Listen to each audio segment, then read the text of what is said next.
in the building, family. We got a powerful show today. Brother J Rich. Powerful topic. Come on into the building.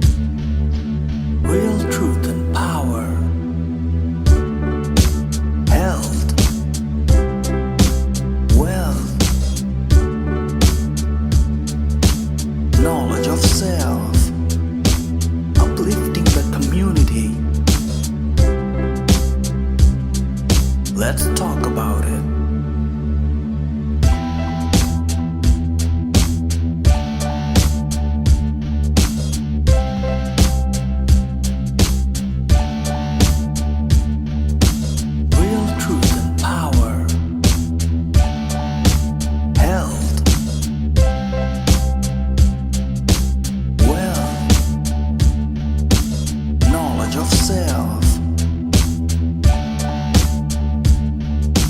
Uplifting the community.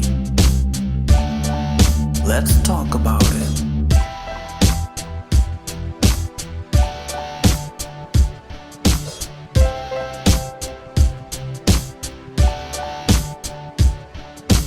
Real truth and power.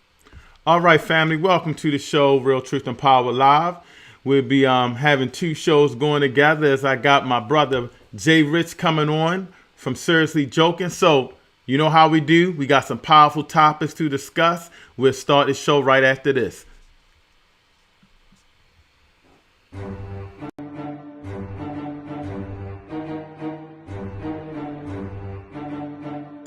You are now tuned in to Real Truth and Power, the show that uplifts the community with health, wealth, and knowledge of self. Here's your host, Everett Winchester.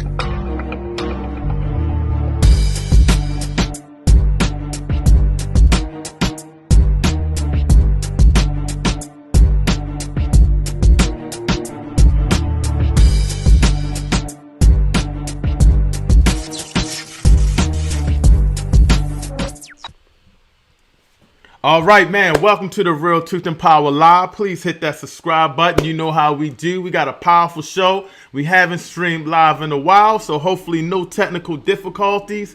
Man, today's topic, are black people worse than they ever were? Let's get into it right now. I got a powerful co-host, Brother J Rich. Let me bring him into the fold. My brother, how you doing? How you doing? Hey, peace, fam. Raise first, my man. How you feeling today, man? I'm energized right now, man. I'm doing well, brother. I'm doing well. Before I start, I wanted you to watch this video. Before we get in it, the topic is are black people better? Are black people worse than ever? And I'm not sure you're aware of the deputy. He was a deputy that killed himself. I want to play. I'm gonna play a little brief video for everybody, so we can just get a point of where I'm going at with here. Let me play this video right now. I've had enough of all of this nonsense of serving a system that does not give a damn about me or people like me, or just about life in general. And this is my statement. If this isn't something to state that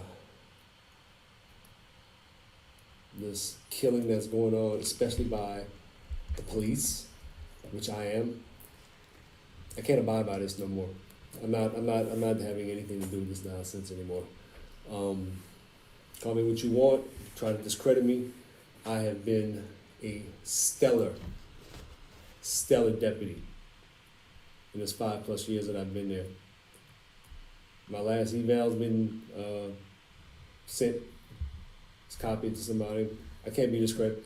Never so much as one write-up for maybe some reports being late.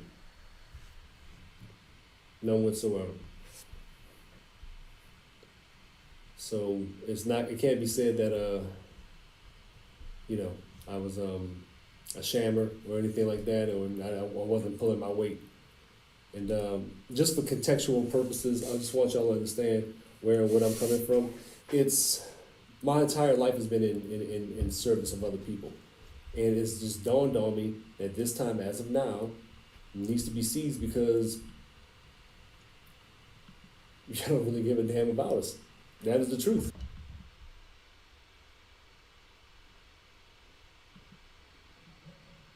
Man. So for those that don't know, this brother committed suicide. He killed himself. So I gotta ask, are we better than we were? Are we worse off than ever? This is a brother that he said he's given his life to the community. And he just got tired of the racism and seeing it from a police officer standpoint. Talk about that, Brother J. Rich. What you think about that? I can see the frustration and everything else, but going as far as just as killing yourself, man.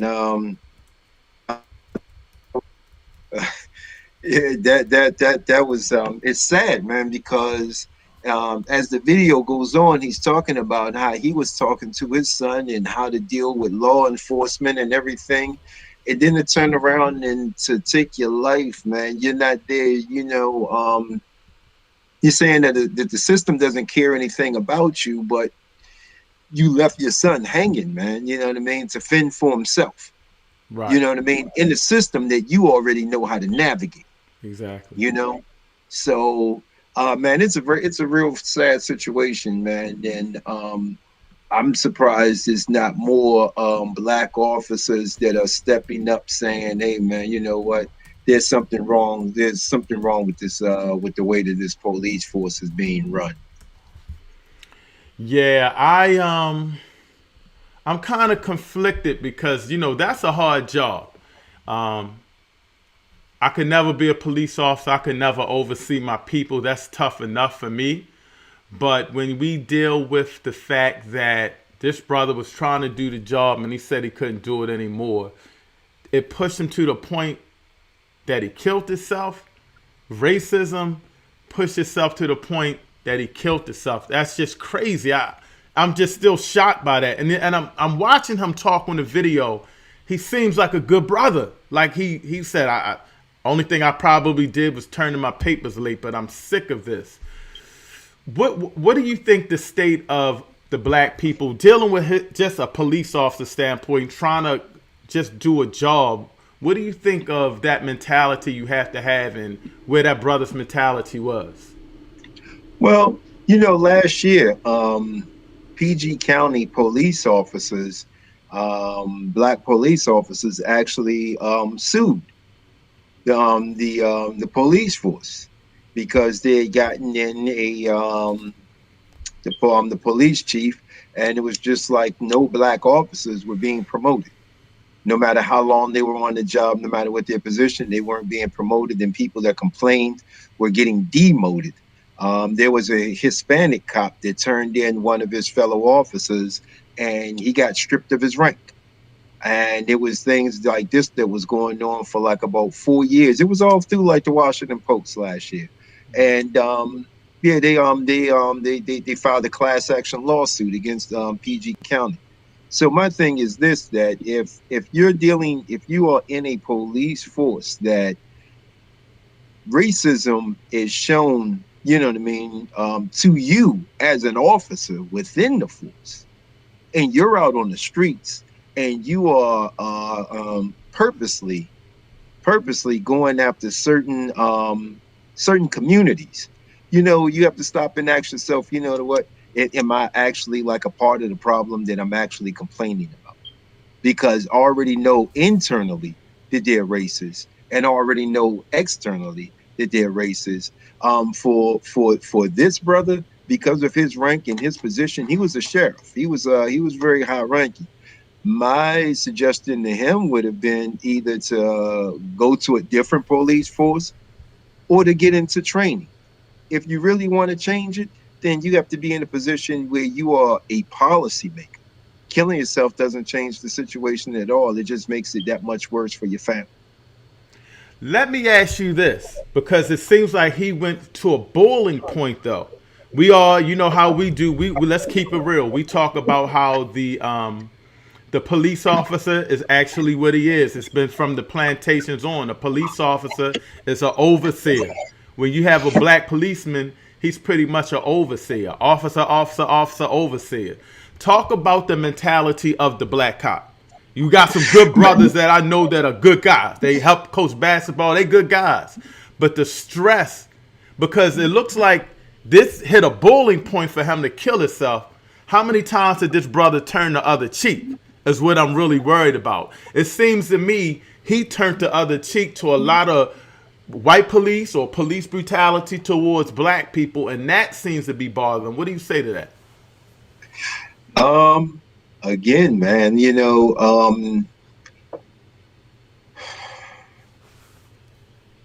when you say that they're good guys, there's the guy that you know from coaching, and then there's the guy that you know on, the guy you may not know that's on the job. You know what I mean?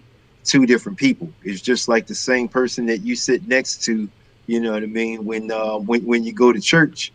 And that same person that you know what I mean, could be the exact same person that you sitting next to at the bar. They two different people, man. You know what I mean? So one is, you know what I mean, this dude is relaxed. He's out of uniform. You know what I mean? You may be seeing, you know what I mean, the community him. You know what I mean? The real him. Or, you know what I mean? Once he puts on that uniform, he has to take on, like you said, a whole different mentality. So, you know what I mean? There are thousands of cops out there that their family and their friends will say, oh, yeah, they're good people. But then you turn around and you talk to the people that they arrested, you know what I mean? They're going to tell you a whole different story. You talk to the people that they done beat down and planted guns on, you know what I mean? They're not that great. The people that they done rolled up on, you know what I mean, and planted drugs on, lied on the stand for, you know what I mean, lied on the stand against. Then now all of a sudden you're looking at somebody different, you know. You're looking at the person that's tasing you while you're cooperating. Right. You're looking at the person that's pulling you out of your car, telling you that, you know what I mean, that you got like a broken tail light, or you failed to put on your turn signal just so that they can, you know what I mean, search your car and see if you got anything. You know, people play roles, man. And the role that, you know, and I don't know the brothers that you know, maybe all around 360, they good guys, but I've come to the conclusion that if you see, hey man, the same junk they tell us, man. If you see something, say something, and if you're not, then you're part of the problem. Yeah, I think that was real sad, man, because you know, it's like we are we're going through some type of revolutionary war, and a guy can't even just be a police officer and do his job, but to commit suicide, to go to that level. And I'm gonna be honest, man. I was young, trying to do the right thing, stay legal. I had a job, and I remember one time breaking down because I had to deal with this racist boss. There's nothing worse than that, because it's like you're not treated as a man. Things aren't really going your way, and you got to deal with this racism. And I mean, I wanted to kill this brother. I remember talking to my mother one time. She was like, don't quit. And you know the reason? My mother was like, quit. And the reason I didn't quit, because this asshole guy was like, yeah, I want you to quit so you can't get unemployment. The boss, the racist guy, told me that. I wanted to strangle him. You know, he was ready for that. What I did was I sucked it up. You know, like Ice Cube said, killing yourself the punk way out. So I just had to man up and do what I had to do to until I got another job. But the fact that, you know, we going through this that this brother had to go through that at the level of being a police officer is crazy. Think about this. If he's going through it at that level, we talk about the Capitol insurrection. Think about all of those brothers that have to deal with that. You know, what side you playing? What do you think of that? You know what? Let's go back a little further than like the Capitol. The whole Capitol thing, man, I think was a bunch of BS, man. And I found it very odd that officers were killing themselves over this insurrection, so-called insurrection. I just call it the incident, because you have police officers giving people tours of the Capitol. You know what I mean? That's not an insurrection. You had people, you know what I mean? You had police officers walking around asking people if they okay and if they need anything. You know what I mean? These are guests. These are guests at this point. Does the name Eric Garner ring any bells to you? Right. So one of the brothers that got killed, right? All right, and then maybe I got the man. You know I'm horrible with names, man. I said that. I could be wrong. I could be wrong. That's The, one of the brothers that got the killed, right? the L.A. sheriff that made himself a hit list because he was tired of dealing with his racist co-workers, and he was going around and he was shooting them.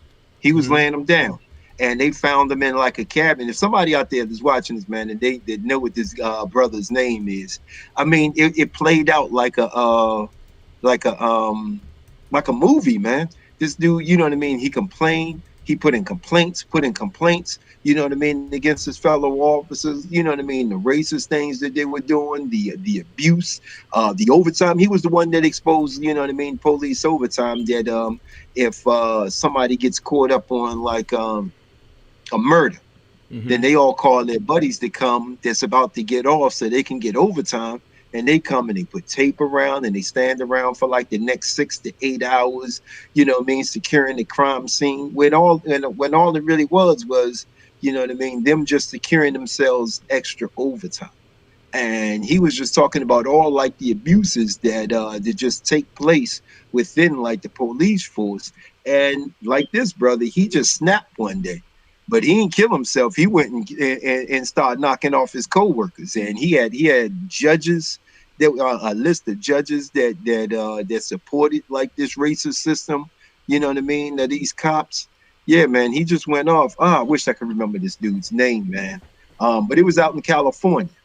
And they eventually found him in the woods in some cabin or something or whatever. And of course, they killed him because he even wrote a manifesto. And he put it up and he's explaining all like the stuff and why he was doing what he was doing and everything. So yeah, man, I'm quite sure, you know what I mean, that he's not the only, you know what I mean. Well, this is evidence that he's not the only cop that's feeling like the pressure from this. A lot of the other cops that feel like the same pressure and everything else are usually forced to resign, man. You know what I mean? If you actually, you know what I mean, want to be a good police officer and you really have like your heart in the community and you want to like, grew up like, oh, I just want to be a cop. I just want to make a difference. And then you get on the force and you find out that policing isn't about making a difference. Policing is about securing federal funds. Policing is about securing state funds. Policing is about keeping your county funds. Policing is about making money for the police. And not about crime at all, you know, because if before, you know, policing became about making money, policing was policing. But once, you know what I mean, the federal government started dangling like that drug money in front of them, like, hey, man, you know, if you get such amount of drug arrests, we'll pay you X amount of dollars for every arrest. It was no longer policing at that point, and it hasn't been since then. Wow. We are live with Brother J. Rich. Haven't had him on the show in a while. If you guys are interested, I'm going to do something different today. I am going to put the link up and you could be part of the show. You could call in if you want. I'll take it down in a minute. If you want, copy that link, put it in, and you'll pop up and we can put you on. I think it's a way where you don't have to show your face. So you can try it. We're going to leave it up for a minute if those that want to just tune in. If not, you can always put your comments in. I want to leave that topic and come back to it. I want to ask you a question and let me go in before you answer the question. Okay. Is the black man in 2021 a sucker and a punk? And here's where I'm going to go at. You're aware of the white guy that beat up the sister. He's what team was he? He was on the football player.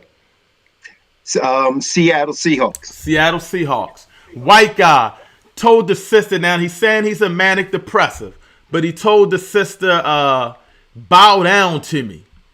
He thought he killed the sister. When she woke up and came through, he said, you're still alive, wow, and went to break in the bathroom to beat her ass, excuse my language, some more.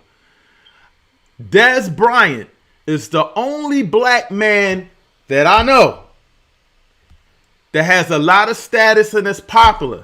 Des Bryant said when he sees this guy, he's going to beat him up. He's going to punch him in the face.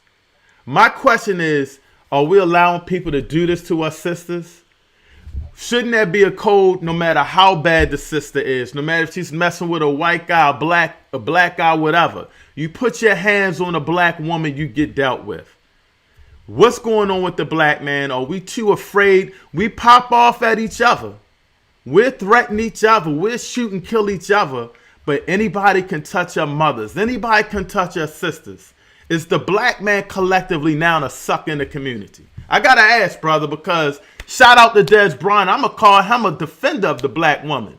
You know, he stood up and said, everybody was like, what's this got to do with you? No, I saw what he was saying. Yo, this dude put his hands on his sister. When I see you, I'm going to beat you up like you beat that black woman up. That's what he was saying. Let's put it out there. What do you think of that? Are we suckers now? Are we talking a lot of trash to each other? But when it comes time to unify, talk to a couple of brothers. Come on, you and I, man. I'm not into the black power stuff. Yeah, but our sisters can get beat up, slapped. We calling our sisters bitches and hoes, and we popping pills and rap music when we grew up the Public Enemy and Boogie Down Productions and righteous stuff. What's going on with the black man? What's going on with the brother? Are we that soft now? Or what's going on? Are we afraid to defend our community and our black women? Chad Wheeler. That's his name. That's right. Chad Wheeler. Des Bryant, like you said, man, so far has been the only dude that wants to step up, man, and deal with this guy.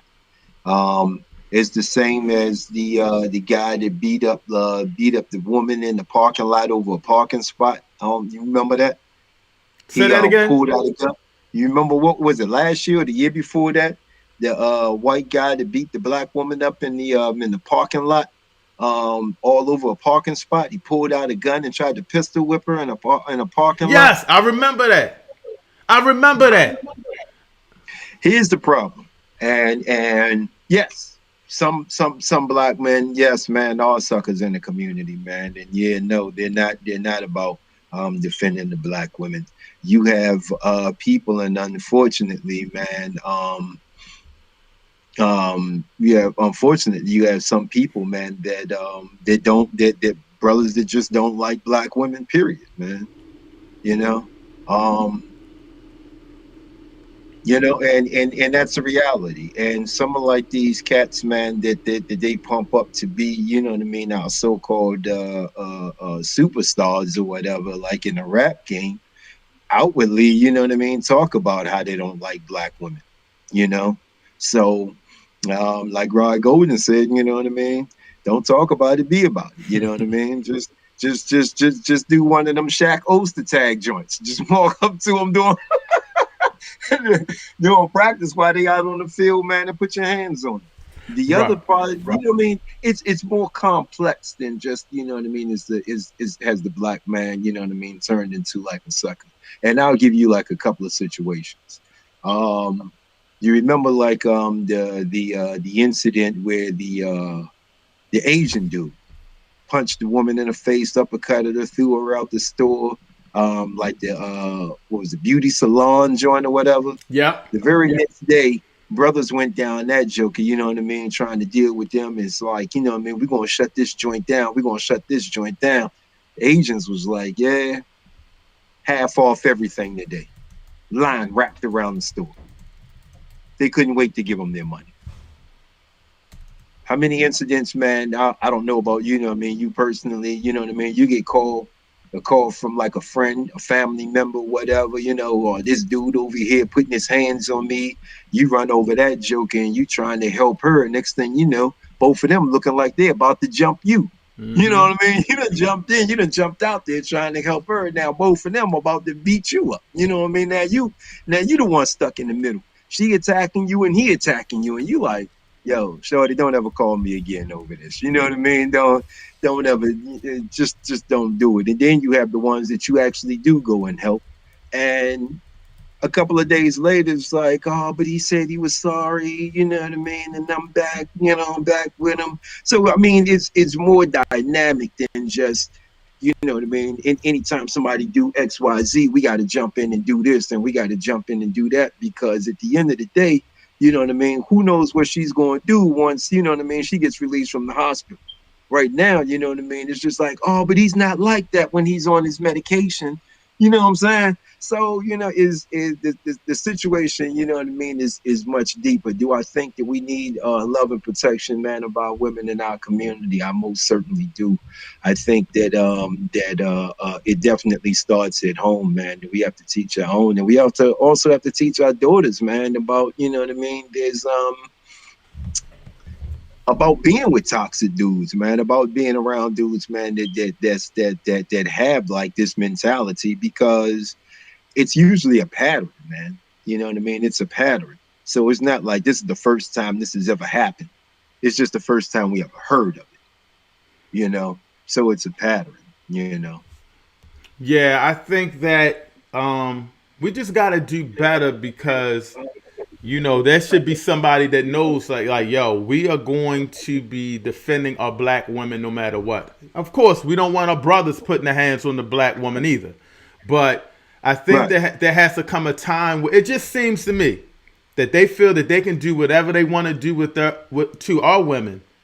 But if that was a white woman, not only would the brother Oh, be thrown under jail, he get, they go at him. You can tell how violent these people are. I'm gonna let you go in, Jay Rich, but we're not dealing with a regular community. And the reason I'm gonna say that is just like this. These people drop bombs on Hiroshima, man. They are the most violent people there is.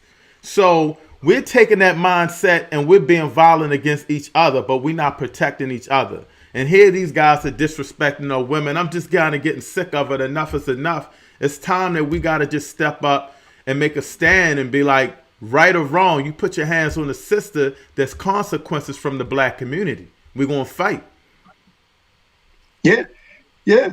It just, I mean, back in the day, man, when, you know what I mean, one person from your community got beat up from somebody else from your community, and, knowing you, a lot of people from your community got beat up from people from other communities, and, you know,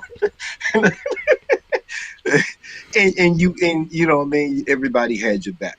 We all used to have each other back, male or female. We had each other's back. And now it's just gotten to like the point, like Goldenrod said, man, you know what I mean? We can't just be an attack dog. Protection has to go further than just something physical. Protection has to start in the home, man. You have to show your daughters, man, you know what I mean, what it is to be a man. Show your daughters, you know what I mean, um, um, what it is to be protected. Show your daughters how to get out of situations as soon as they start. You know what I mean? When you put on, when you go and you get that restraining order, you know what I mean? You got to talk to her and be like, yo, no, no, no, you can't go back to this. You can't, Right. you are better than this. You are better than this. You deserve better than this. If you want better than this, then you have to, you know what I mean? Then you have to demand better than this. So you can't just sit back and be like, oh, well, such and such and this. I'm gonna get my brother, I'm gonna get my cousin, I'm gonna do this, I'm gonna do this. No, stop. What are you doing to get yourself out of that situation first? You know what I mean? Now, if this dude continues to pursue you, all right, yeah, now it's time. All right, somebody else needs to step in. But the very first thing is you have to recognize the red flags of this dude's behavior, and immediately cut it off. Whether you got to cut him off, hey, listen, man, ain't love ain't that deep. Right. Right. Love ain't that powerful, man. Love ain't that deep, and that's not even love in the first place. You know what I mean? It's absolutely positively not love in the first place. And if you don't know the difference between being abused and being loved, then you need to just get out of that relationship and go and sit down and talk to like somebody that's been in a relationship for years and let them teach you and tell you what love is. But that's not love. And I said, and I told my son the same way I told my daughter, man, there's over 1 billion people on this planet. Just because it didn't work out with that one person, don't mean it ain't going to work out for like the next. So you get out of the situation. Now, we definitely, and not only, and I hate the fact that we always have like the conversation about, you know what I mean? Oh, we got to teach our daughters this, we got to teach our daughters that, we got to teach our sons, hey, listen, man, keep your hands to yourself. If you ever in That's a right. situation where you feel as though you are at that point that you gotta put this girl into the hospital, you gotta put this woman into the hospital, you can't control yourself, You then gotta you need to leave. be out. Yeah, you gotta You get got out to that be out. You need situation. to be out that relationship. You know what I That's mean? right. You need to look at yourself and say like, hey man, you know what I mean? What are we accomplishing here? You know what I mean? If this is the way I feel, nah, I need something better in my life. I need something better in my life. And not this, I want to stay on topic, but Rod Golden, I am trying to figure out your profile picture, brother. That's either you, Artist Gilmore, or Bill Cartwright. So talk to me, which one is that? But I feel you. Looking like Artist Gilmore, Bill Cartwright. Um, but yes, that's just something, man. We gotta really start, like you say, teaching that situation with the Ray Rice. They might, especially when liquor comes Yeah. involved, and you frustrated, and you put your hands on a woman. There has to be a code. That's the mother of civilization. You know what I mean? Walk away. You know, but because if we do it, and this comes back, and I hate to always go back to this, but this is history here, that we watched our women get slapped by the master so much that we got in condition that we can slap them too.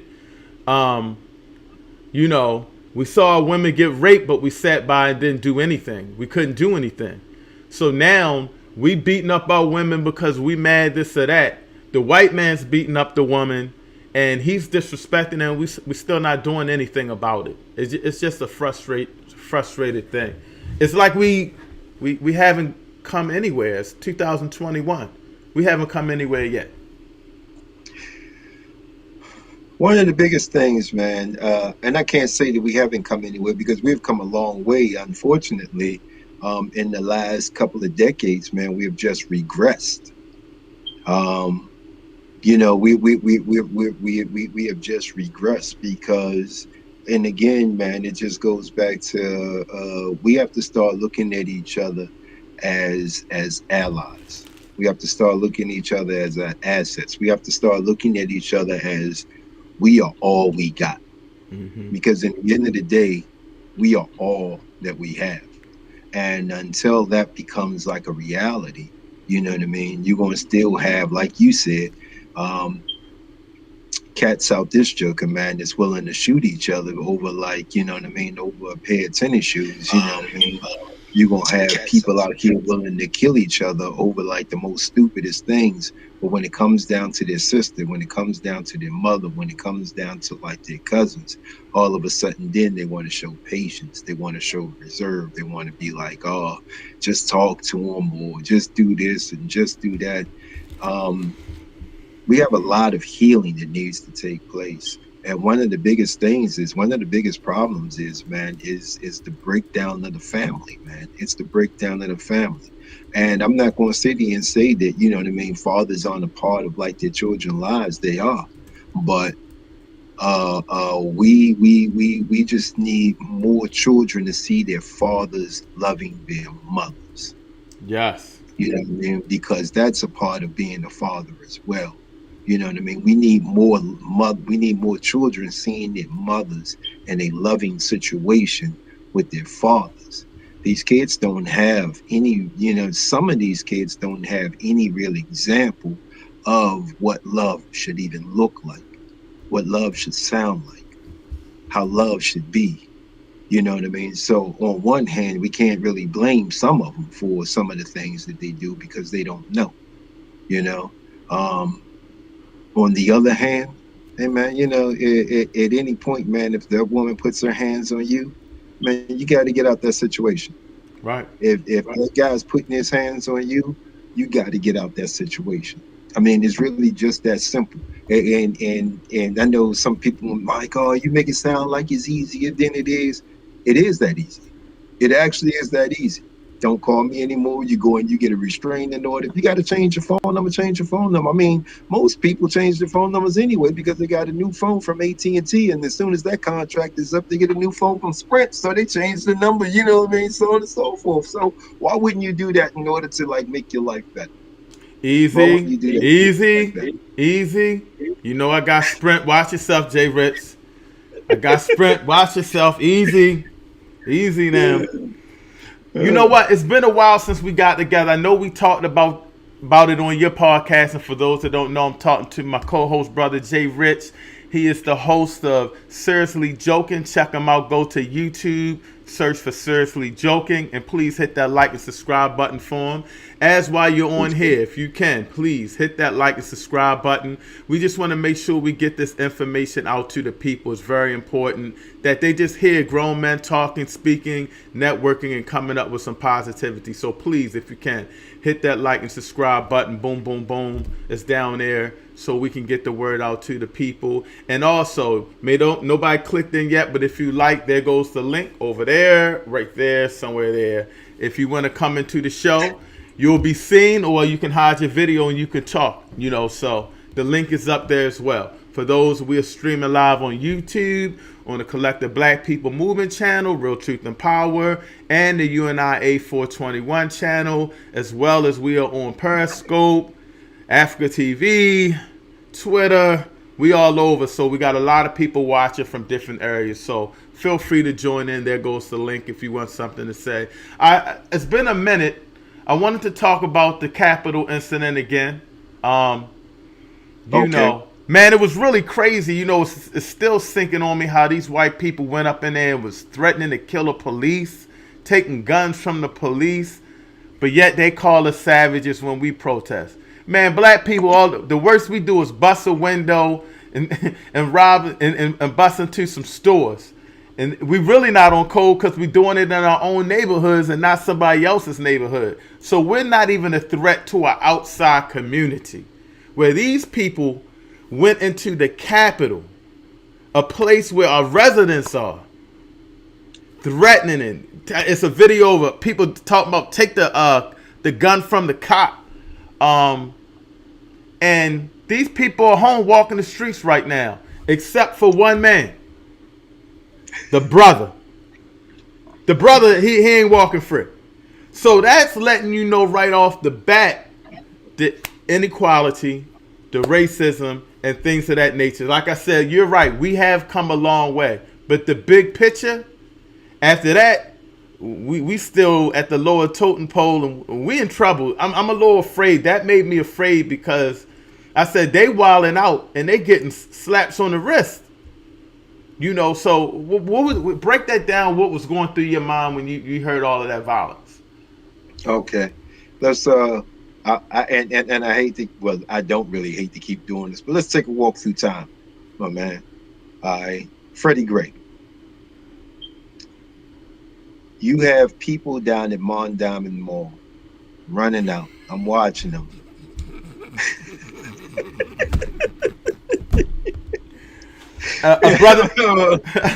Brother J. Rich, you may want to turn a couple of those titles around so we can't see them, brother. Hey man, who don't like chocolate cheeks? Listen, man. Now I'm on the news. I'm watching the news, right?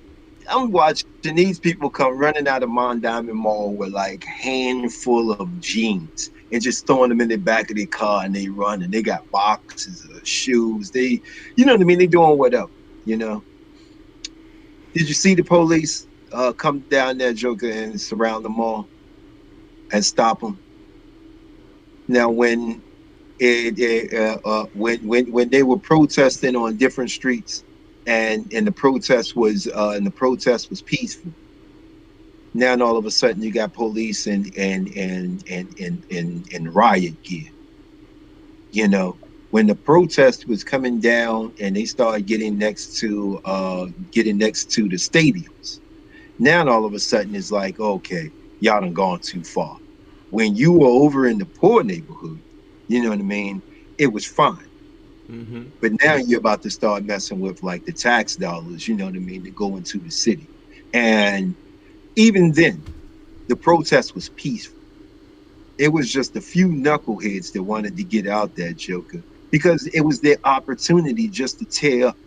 I don't think that it had anything to do with Freddie Gray or anything else except a moment of opportunity. Mm-hmm. When you look at what happened in Kinshaw, up north, when they're out there protesting, you have a young boy about what 15, 16 years old with a armor light rifle, and he's standing out there protecting an empty parking lot. He gets into an argument with one guy. The guy's like, you know what I mean, I'm gonna beat your tail, so on and so forth. They get into a tussle. He shoots him in the head. He panics. He runs down the street. People are like, oh, he's shooting, he's shooting. They try to tackle him. He shoots and kills another person, shoots, attempting to kill another person, walks right past the police, walks right past them, goes home and gets some sleep, goes home with his mother because his mother brought him there.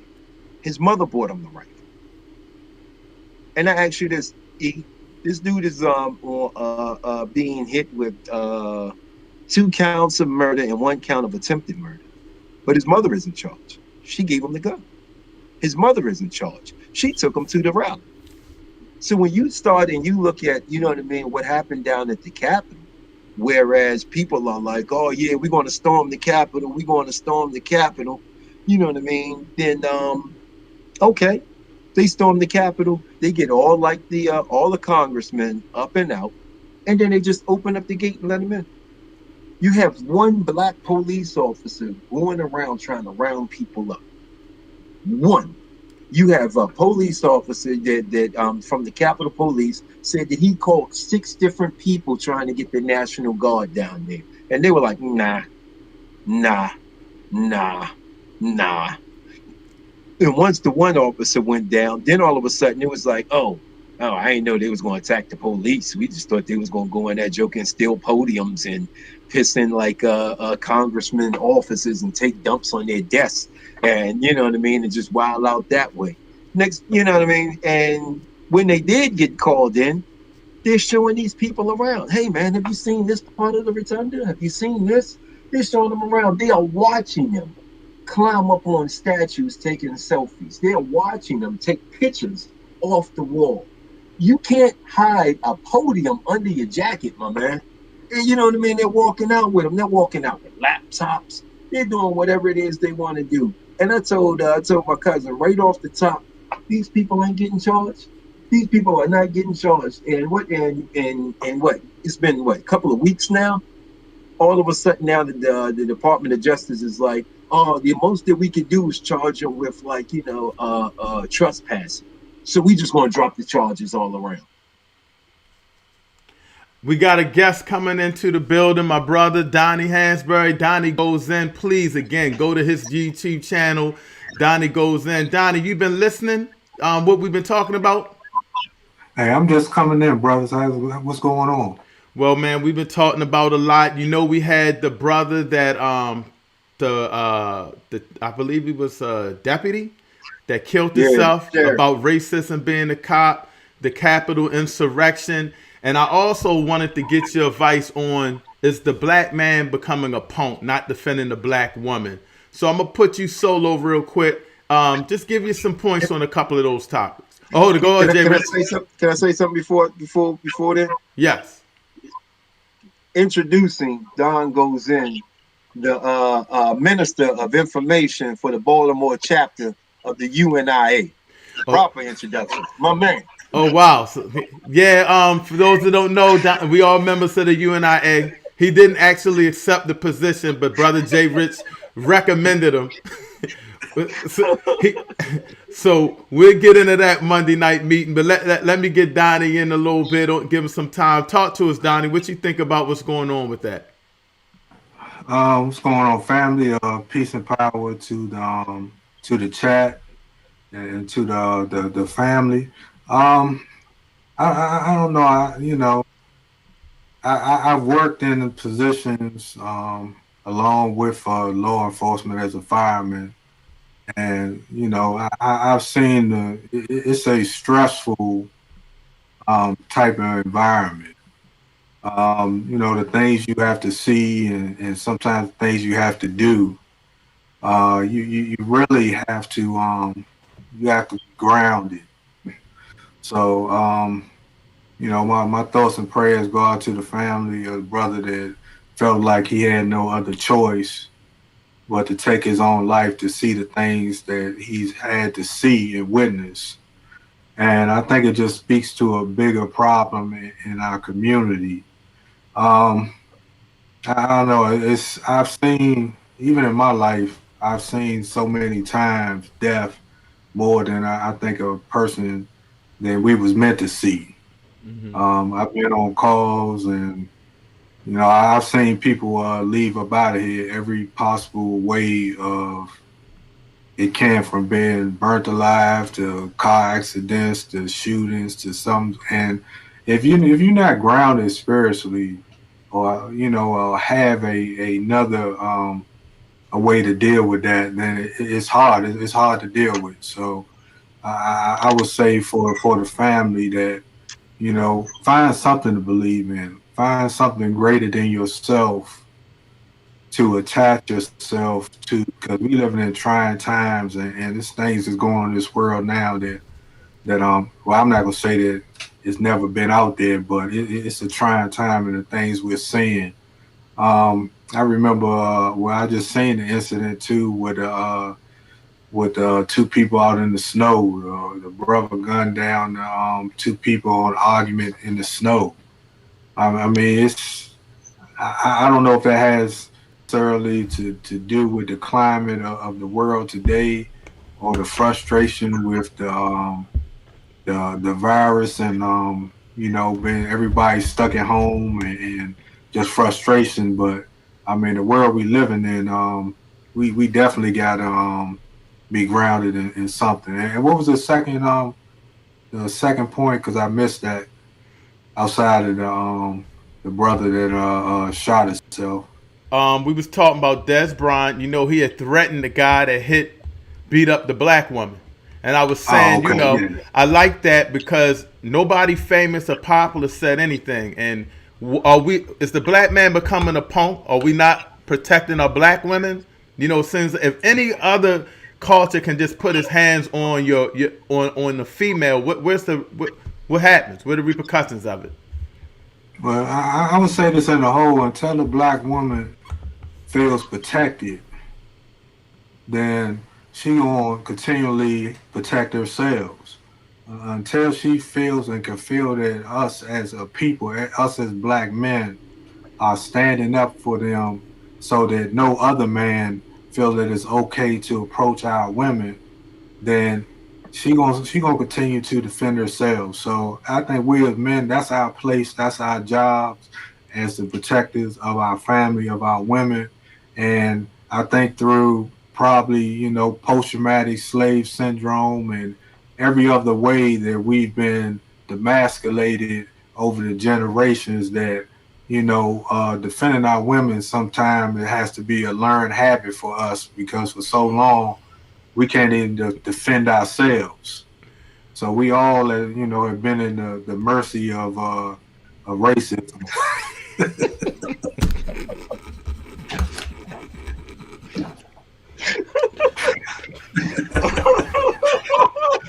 Yeah, but I'm trying to grow it out, man. I'm letting it grow all 2021. I'm trying to have this joker down halfway down my shirt, though. What's my man? Dick Gregory beard. That's what I'm going for. Look, Donnie. Brother Jay Rich got to step his game up. Look, you come in with the black drop, a nice fresh shirt on, new lighting, and this is what they saying about Brother Jay Rich background.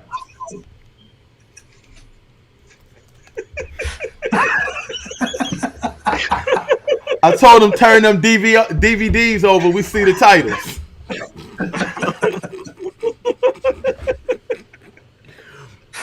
Hey, bye-bye. But no, if you just tuning in, welcome to if you just tuning in, welcome to the Real Truth and Power Live podcast. We all gonna keep that link up a little while longer, and I believe it's in the chat. If you want to come in, you'll be actually on the show, or you can, I believe, hide your face as well when you come in. But if you want to be a part of the show, come on in. Brother Jay Rich, we're going through a lot of things in this day and time. And I know you said that we came back, we are more advanced than we ever were. but I need you to elaborate on that a little bit. I'm sure that you know. I mean, we're not slaves. You know, it seems like we're free. But I did a video. I want you to comment on this because it seems like as we grow up, and not grow up, but as we move up in times, the world changes. We get more diverse. And I was talking on one of the videos that I did about is diversity good for black people? And a lot of people don't know that diversity started, and it's a Diversity Act in 1705. And that meant that the white people were scared because there were so many slaves coming into the country that they said we got to have at least a certain amount of white people to monitor the slaves. And it was an act that said white people can now carry guns and white people can kill a slave if they have to. That is the real Diversity Act. It's not about black people and white people. It's about controlling the slave population, the 1705 Act. So as diversity, they're pushing for diversity. What's your thoughts on that in this day and time of where we're at? I think that diversity works out great for everybody else but us. Because we are so I'm trying to find a way to put this, man. And sometimes, man, you know what I mean, as the people that are appointed to talk for us and to be the forefront and the faces of our race and our communities are so thirsty, man, to make alliances with other people. We make sure that we push their agenda, and they only make like these, you know what I mean, empty promises, you know, to carry our agenda. Case in point, there's just been signed the Black Actors and Jewish community or Jewish filmmakers or something. I forgot. I was trying to find it while you were talking. It just come together and made like an alliance or whatever to promote more like so that they can work together and grow. You know what I mean? And help build the community. My thing is this: is that you know what I mean? The Jewish community already owns the media. Mm-hmm.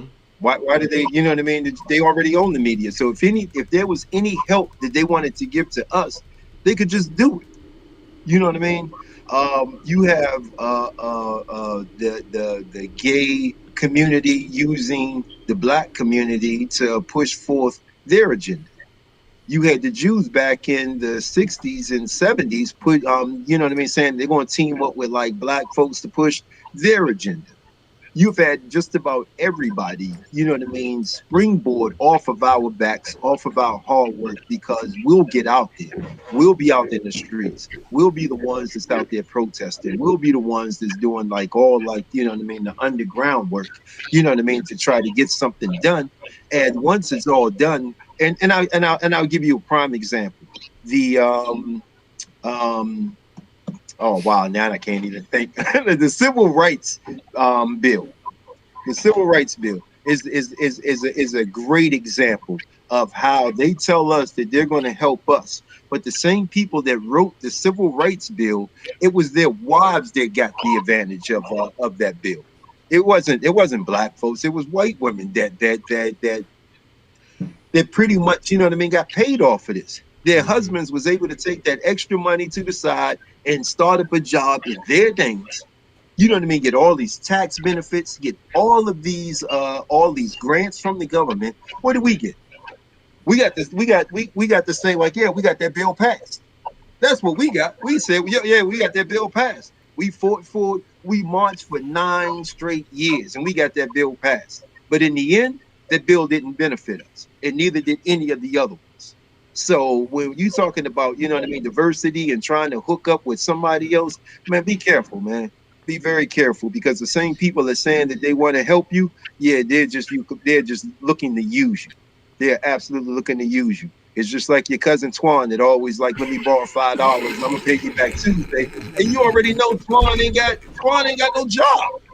How he paying you back? Yeah, you know, you gave Twan that money. He don't got the money to pay you back. Take it as a loss.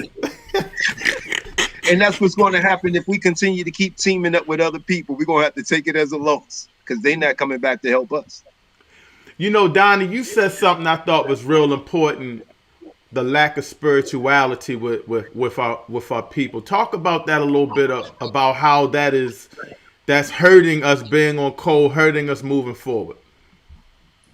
I think we are spiritual beings living a natural existence, and at some point in your life, I've seen many people leave up out of here, and everybody call for God on their way out. The hardest dude that say they don't believe in nothing, everyone I done seen scream his name as they leave up out of here. So I just think that times that it's what's needed. You gotta believe in something. You either gonna believe in God, you gonna believe in that bottle, you gonna believe in the drugs, you gonna believe in these women, you gonna believe in something. Put your faith in that you get through. I just think having faith in the Creator and reconciling our relationship just gives us a better place to move forward from. But I really think what we need to really recognize as a people, and going on what you just said, is Doctor who was it, Doctor Clock. Uh huh. Um, we have no friends as a people. Once we realize that everything we do, and I see my man Rod Golden in the comments section talking about no permanent allies, just permanent interests. We don't have no friends, and all our dealings we're dealing with our open enemies. I wouldn't even call them allies; they are open enemies we dealing with. So every interaction we dealing with them, it needs to come from a place of power, and we need to recognize that it's like in every dealing we going in a pit full of snakes. You're gonna wait for the one to see which one gonna bite you or which one not. You're gonna put on a glove or put some protection in place to make sure that you good, so you don't get bitten by any of them. And I think if we come from that position, then we'll make a lot better decisions. Um, we need to. I don't know. It's time. I don't know how many times we need to keep seeing this same story happen over and over against us. We buy into the system. We buy into the dream. We buy into the equality. We buy into the diversity. We do everything because we want to feel accepted in the system of our enemies. And I think if we really, brand that in our brains that these people don't want no good for us in no shape, form, or fashion, then we can deal with them as, I guess, allies or temporary allies to get what we need done in the community. Facts, facts. Oh man. Can I Go say ahead. something real fast? Go ahead, brother David. I think that last night, I think it was last night we were on like a podcast, and we had gotten into like a little bit of like the same discussion. And I think that one of the problems is that we have people, you know what I mean, that outthink themselves. When you go back and you look at the progress that was made within the black community, when we actually had a community. Because for me, when I say community, I mean that we own like stores in the community, we own land, we own houses. It was actually our community. It was really ours. We owned it. You know, you have to go back to that time, and you have to look at the blueprint that was laid out by these people. You have to look at the blueprint that Marcus Garvey, one of the greatest things that he ever did, he gave us a blueprint of freedom. He gave us a blueprint of freedom. But nobody wants to read the blueprint of freedom. Everybody wants to ignore that and be like, oh, well, we got to do this, we got to do that, you know. And along with him, you have like a long list of other economists that looked at Marcus Garvey's blueprint and look at the way that the Asians were able to finally get a foothold and move up. And you look at the Hispanics and how they're getting a foothold and able to move up. And then you start to say, you know what, man, we need to go back and read that, man, and really start putting this really start putting this thing together. because and I say it and I say it all the time. You can open up. I was just in Ellicott City, right off of 29, and there is a shopping center over there, and the whole shopping center is all Asian. You don't see anybody else there but Asian. You there? There's no Kinkos. There's no FedEx or Staples. They got their own little shop where they do the copying and sending out packages. They got their own restaurants that Asians actually eat in.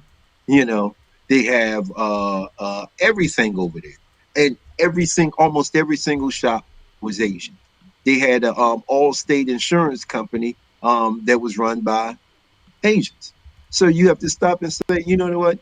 If if that shopping center was all black, not one of them would be over there unless they had a shop, and they wouldn't even come next door to you to borrow a cup of water if they had to. But yet we keep giving out. Marcus Garvey laid out this plan for us, and it was really so simple. We have to keep our money together. He laid it out. He laid it out. Just think about, you know what I mean? Even now, where somebody goes and it's like, oh, this person died, you know what I mean? I'm gonna start up a GoFundMe. That joker, you know what I mean, goes viral. And you can get 100,000 people to send in $1 for 4 months. That's $400,000 to go and buy land to invest in. We can invest in each other. We can invest in each other, and we can invest in the communities that we live in to start buying back these communities. The sad part is that some of like the major banks that are run and controlled by blacks, give less loans to black-run businesses than your commercial banks. We can do this. The blueprint is already there. It's just who is willing to run it, who is willing to sit down and abide by it, who is willing to come in and say like, okay, you know what? I've had enough of their system. This is what it takes. This is what it takes. Okay, then let's go ahead and let's start getting it done. You know, because anytime you can go online and I'm not knocking, you know what I mean, the Carters, but the Carters can go on tour and they can charge thousands of dollars. You know what I mean? Thousands of dollars. Hold up. You know what I mean? You For a talking front row about seat. you talking about Jay-Z and them, Beyonce. Yes, I was yes. like, the Carters? Who the hell are the Carters? I thought you was talking about some white Illuminati type or something. We man, listen, man. If you when you talking about trying to entertain somebody, you can charge them whatever you want to charge it, man. Somebody's going to pay that price. Somebody's going to pay that price. And but let's talk about, you know what I mean. Instead of, you know what I mean, paying what was it like, up to like $5,000 for a front row seat ticket or whatever. You take that same 5,000 and you hook up with like five other brothers. That's 20,000, and that's a down payment on a lot of land. And then you build yourself like a 2, 3, 4 bedroom, uh, multi level apartment building, single level apartment building, a duplex, a Hey, couple of Jay Rich, duplexes. check, you might have some feedback. I hear some feedback coming from you. Oh, yeah, that was it. Yeah, that was you, bro. Because I don't hear it now. You know what I mean? But like, the blueprint is there. The Right. blueprint is already there. We don't have to, you know what I mean, try to, you know what I mean, come up with something different. We don't have to try to do something new. It's already there, and he showed that it's successful. You can mute me. I'm done.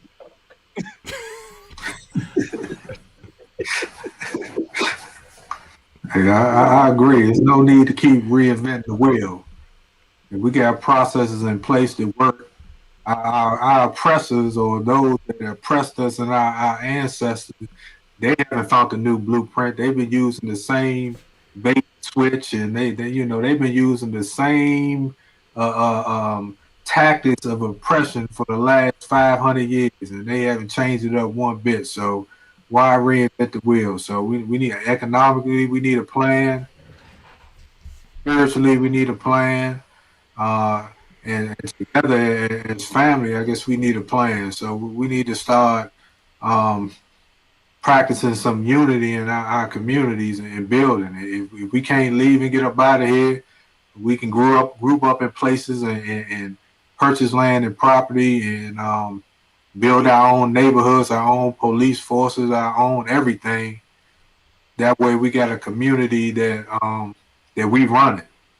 Then we can just hope and pray that they don't drop the bomb like they did on Black Wall Street and everybody else. But I, I don't think they can get away with that type of behavior in 2021 when we got worldwide internet. They can do that type of stuff when the world wasn't seeing, but now that everybody's seeing, I think they got to be a little more careful in how they play this game.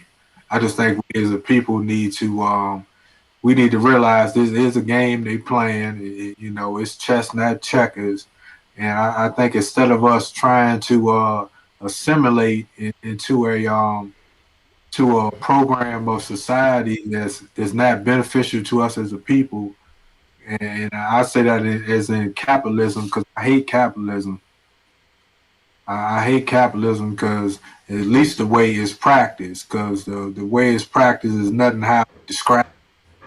So I think that we need to get a more African centered understanding or a new I don't know what you call it, but we need a new economic system where everybody eat. We can no longer society where the top 1% eat and everybody else is picking up the scraps trying to survive. So it's not black, it's not African, it's not beneficial to our communities, and it's time that we exit out that mindset and come to a collective mindset of togetherness that I am because we are, type of mentality that says that we in this together. Right. Exactly.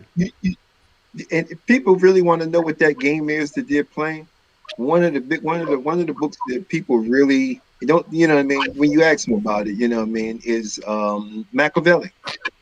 You ask them about it, it's like, oh yeah, I know about Machiavelli. No, do you really know about Machiavelli? Have you really read the book? Have you really seen like some of like the things that this dude said that you should do once you want to conquer a people, once you want to take over people?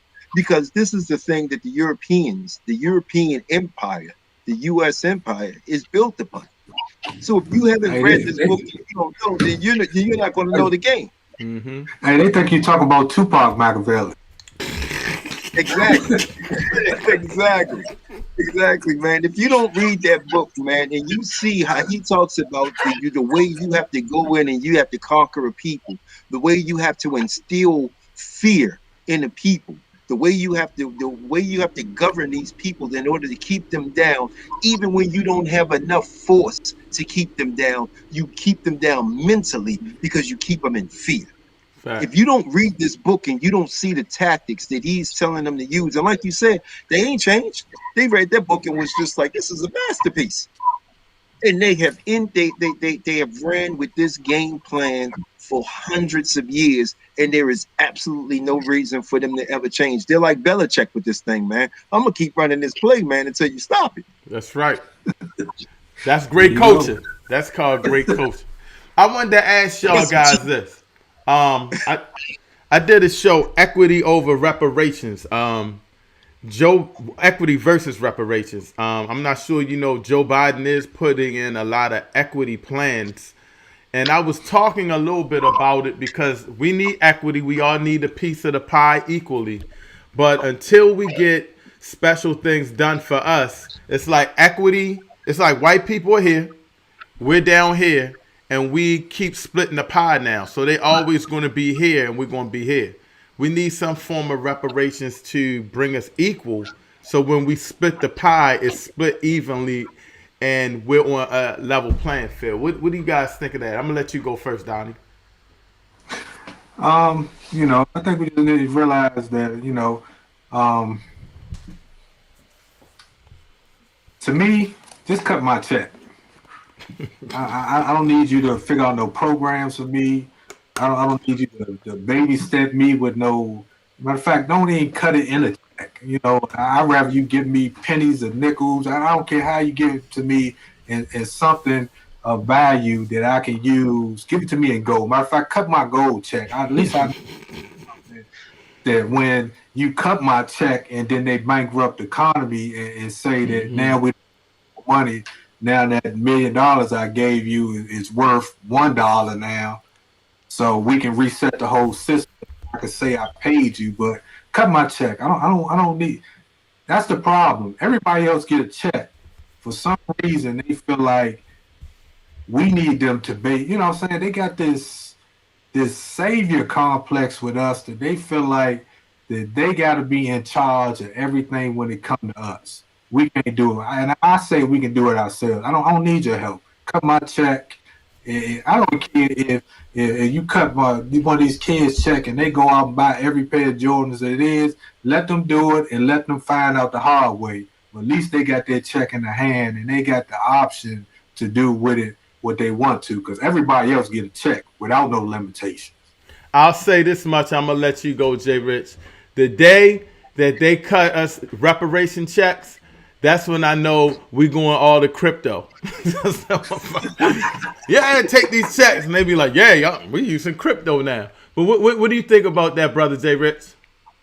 I agree with Donnie that yeah, I don't need, you know what I mean, because then you got to fill out all this paperwork. You got to apply for this.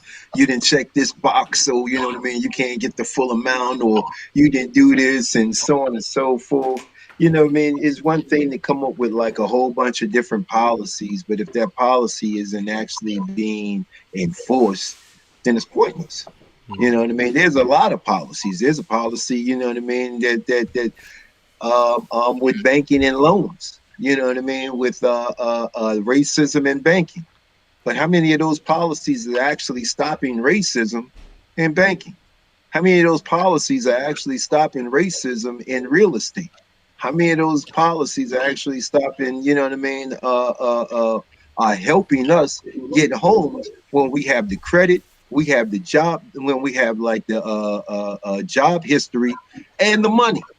And Right. yet we still get, you know what I mean? And yet we're still only, you know, you can only buy a home in a certain area. You know what I mean? So it's not the policy, you know what I mean? You can write all the policies you want, you know what I mean? But if there's nobody, absolutely nobody there to enforce like any of these policies, it's pointless. Give me the money and leave me alone. And that's really what I want above anything else, is just to be left alone. You know what I mean? I'll take the money. Don't get me wrong. And like Don said, I don't even know if I want. I don't even know if I want U.S. dollars, since they just passed like this $1.9 trillion spending bill. Whereas again, if you wanted to give us the money, then why are we sending $1 trillion or $1 billion to Egypt? Why are we sending another $1 billion? You know what I mean, to Western Europe, Eastern Europe? How is that helping our economy? Are we looking for an influx of Egyptians to come over and start buying American supplies with the money we just gave them? But I guarantee you that before, if they're going to cut a check, or before they cut any check, I can guarantee you right now, all of a sudden, they're going to be a whole lot of PS5s or PS4, whatever number they're on, that's going to be available for you to come and buy. They're going to be 85-inch TVs being sold at Dollar General. They're going to be available for you to buy. They're going to be, you know, come on, man. Let's be honest, man. They're going to be like, you know what I mean? You ain't even got to don't even cash your check. Just bring it on down here to the Hyundai dealer, and you know what I mean? You can just put it down immediately as your down payment. You know what I mean? And, you know, I'm just being real, man. You know what I mean? The moment they hand you that money, they already have a plan for you to spend it, for you to put it right back into the pockets of the people that they wanted it to go to in the first place. So if they're looking to save like the airlines, they're going to give you that money. And Southwest has already got flights for like $50 flights going. You know, Southwest going to be like, only way you can get like the $50 flight is if you know what I mean, do the hotel, you got to do the car. They already got a plan laid out for you, man. They already got a plan laid out for you, so that at the end of the day, by the time you get down to that last $20, I guarantee you won't own any land. You won't own any precious metals. You won't own any cryptocurrency.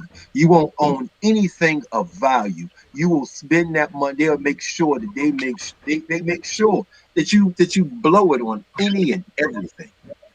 Well, you guys said something, because brother Jay Rich, you said something that was like, you know, they'll be down to the last $20 if they got that check and wouldn't have anything. And Donnie, you said something that was real particular to that. That you said if the young kids want to buy Jordans and stuff and waste the money, that's on them. Which leads me to something I wanted to ask you guys: the lack of training in our community on how to save, how to invest, how to be producers, how to be manufacturers.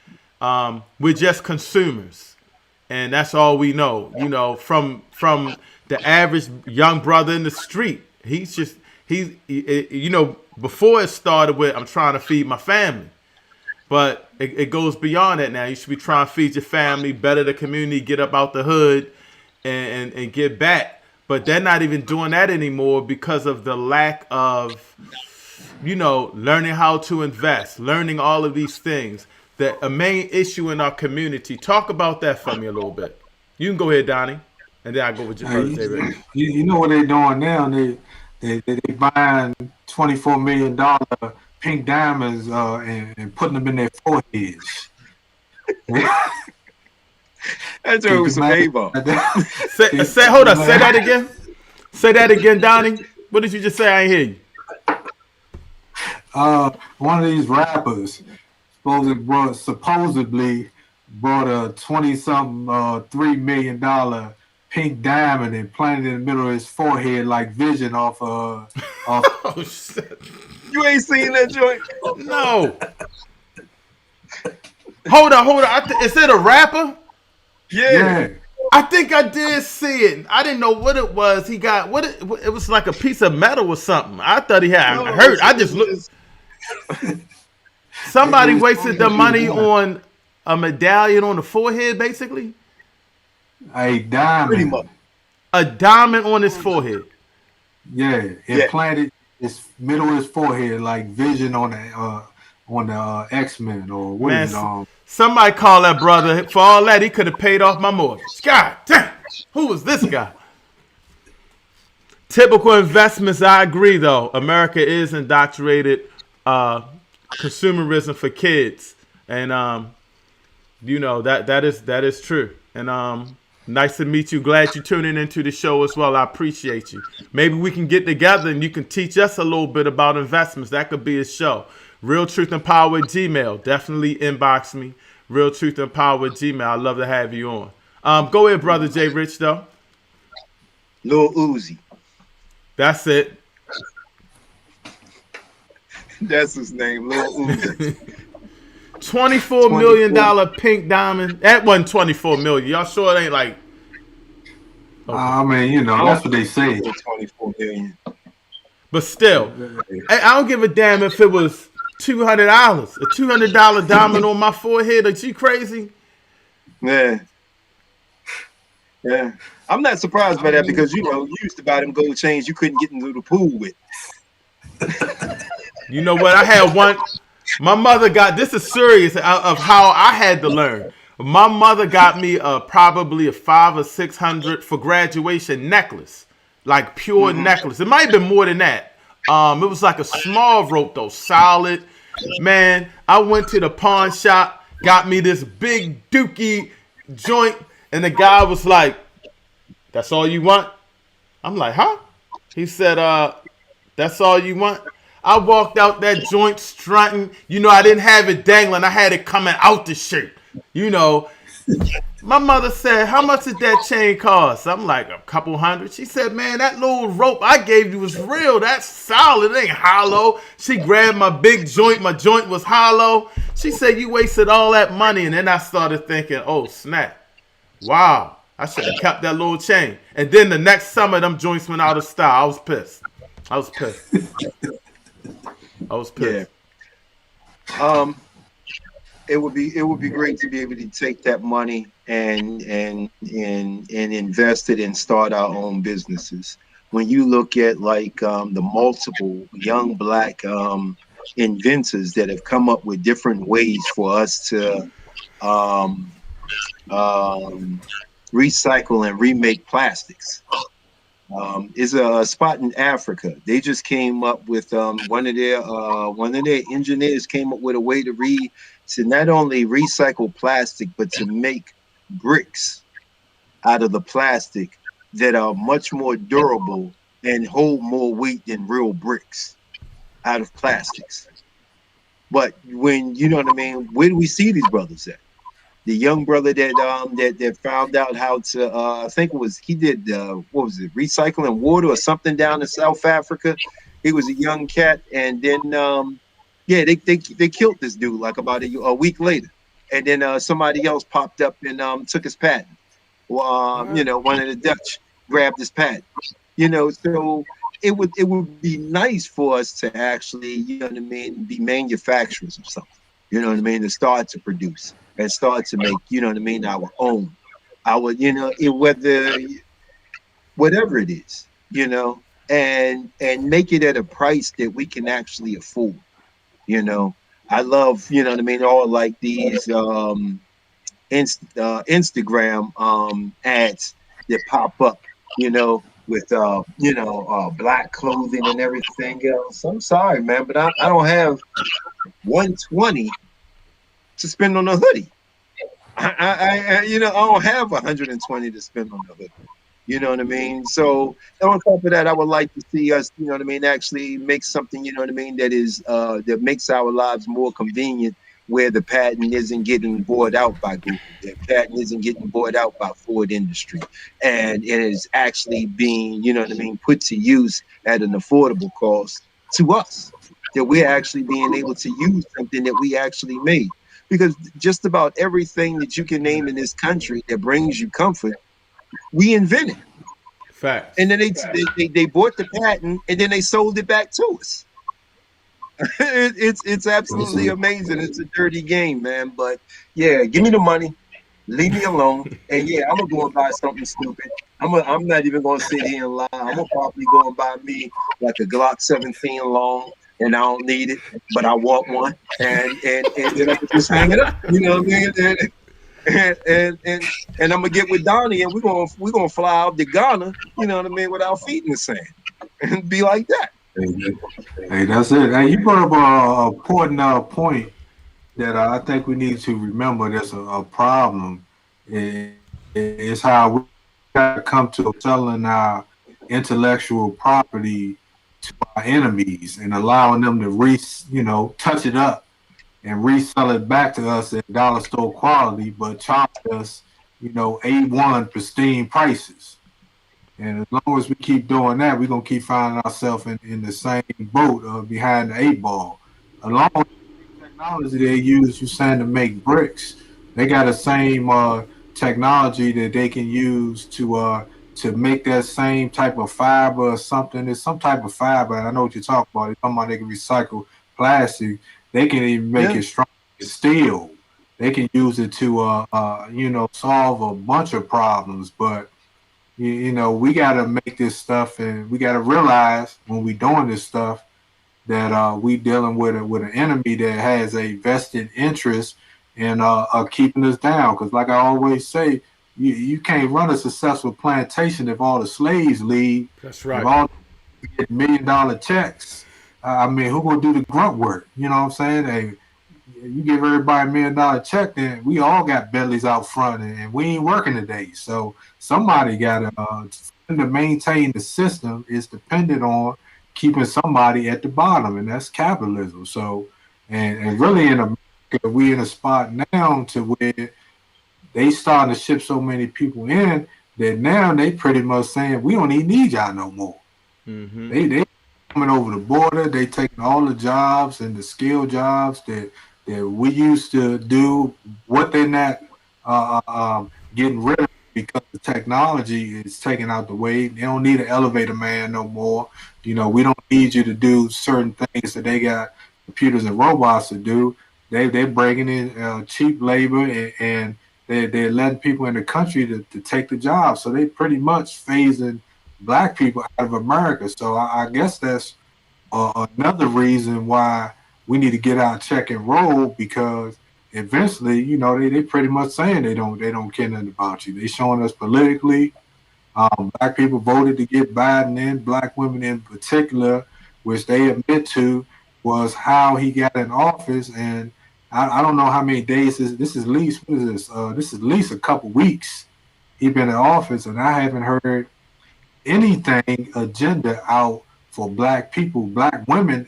I ain't heard nothing out for them. They got you elected. I ain't heard one policy in place from this administration to help black women. I'm gonna say them because they the ones they said voted them in. So they pretty much telling they don't care nothing about you and they don't have a reason to respect you, and they're not gonna respect you until you demand respect.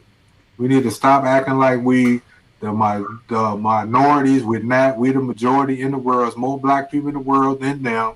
We are the majority. As long as we keep this minority mindset and not remembering our true identity, who we are, like you say, we the creators of everything. Everything they stole or used today, I remember saying, damn, I didn't know this person made this. It's somebody black normally behind all the major inventions, from the car to the cotton gin to the light bulb to the telephone to the pacemaker to the internet. Entertainment is a black person there, huh? You know, it's a black person somewhere that yeah. You know, it's time. It's funny you said that. I put that over your head for a reason. Hold up, J. Rich. I just wanted to touch on this because I was investment addicts. Check out his YouTube. Subscribe. He said investment education is just important as learning English. And I put that over Donnie's head because I learned that from the Black Business School. That's by Dr. Boyce Watkins. Be poised. He would always teach us to be poised. And that's something we got to learn. Be a producer, be an owner, be an investor, save, and be an entrepreneur. And a producer is a manufacturer, and we're not teaching our community to do that. We're teaching our community to make the money, to get a job, to work in a system. So when you look around the black community, we don't own any corporate buildings. We don't own any businesses. Before, you at least had the corner store where the brother will own a corner store. You go get you support the brother. But now that's even owned by, Chinese, Orientals.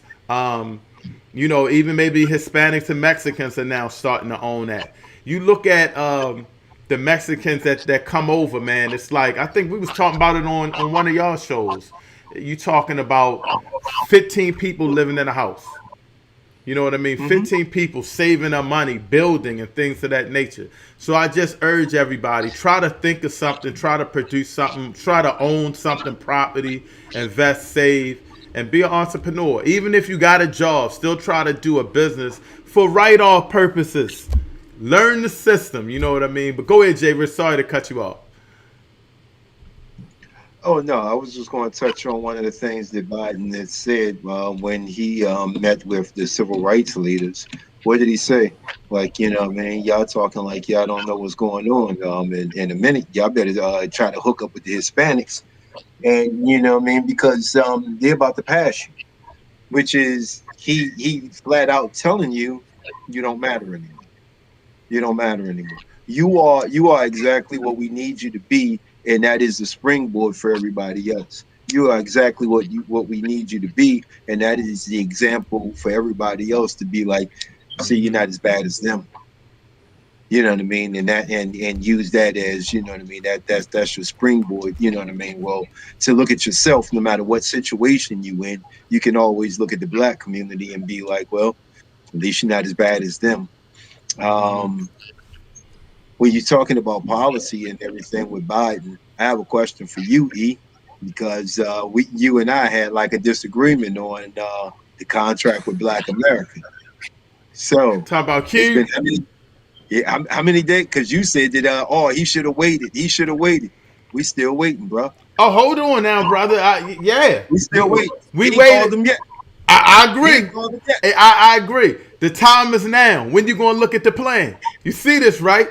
You see, I'm with you. The time was months ago. But listen, the reason I said that he should have waited to go to Trump, because I thought that was. He didn't go to Trump. I mean, you know what I mean, though. Well, somebody in his camp went to Trump. They deal with Trump.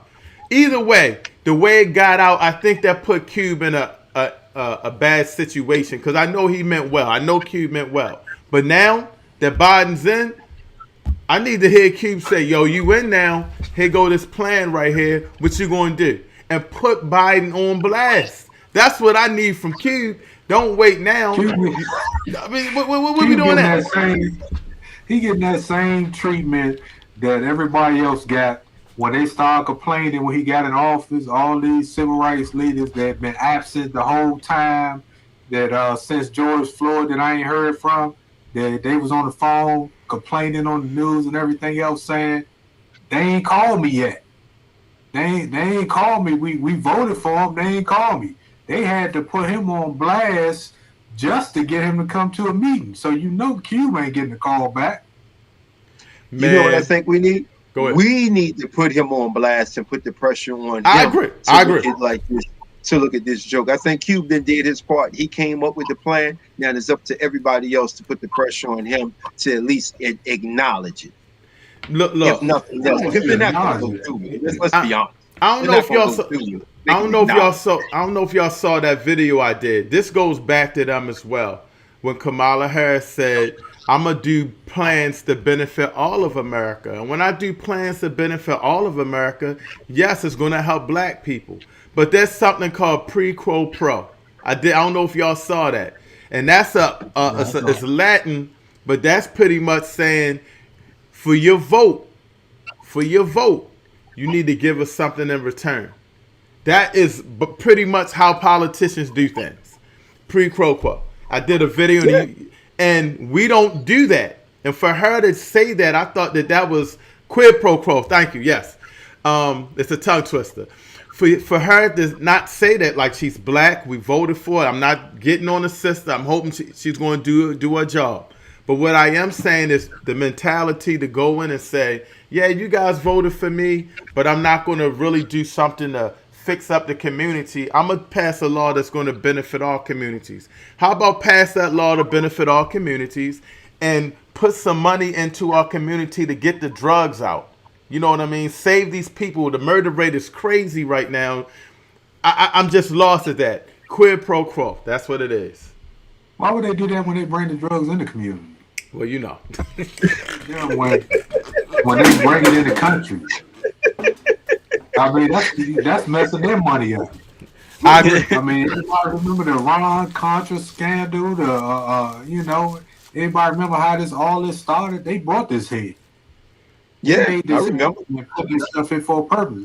It's all for the same purpose of keeping us I want to say slave, but I hate that term. Keep us in a position of just being comfortable.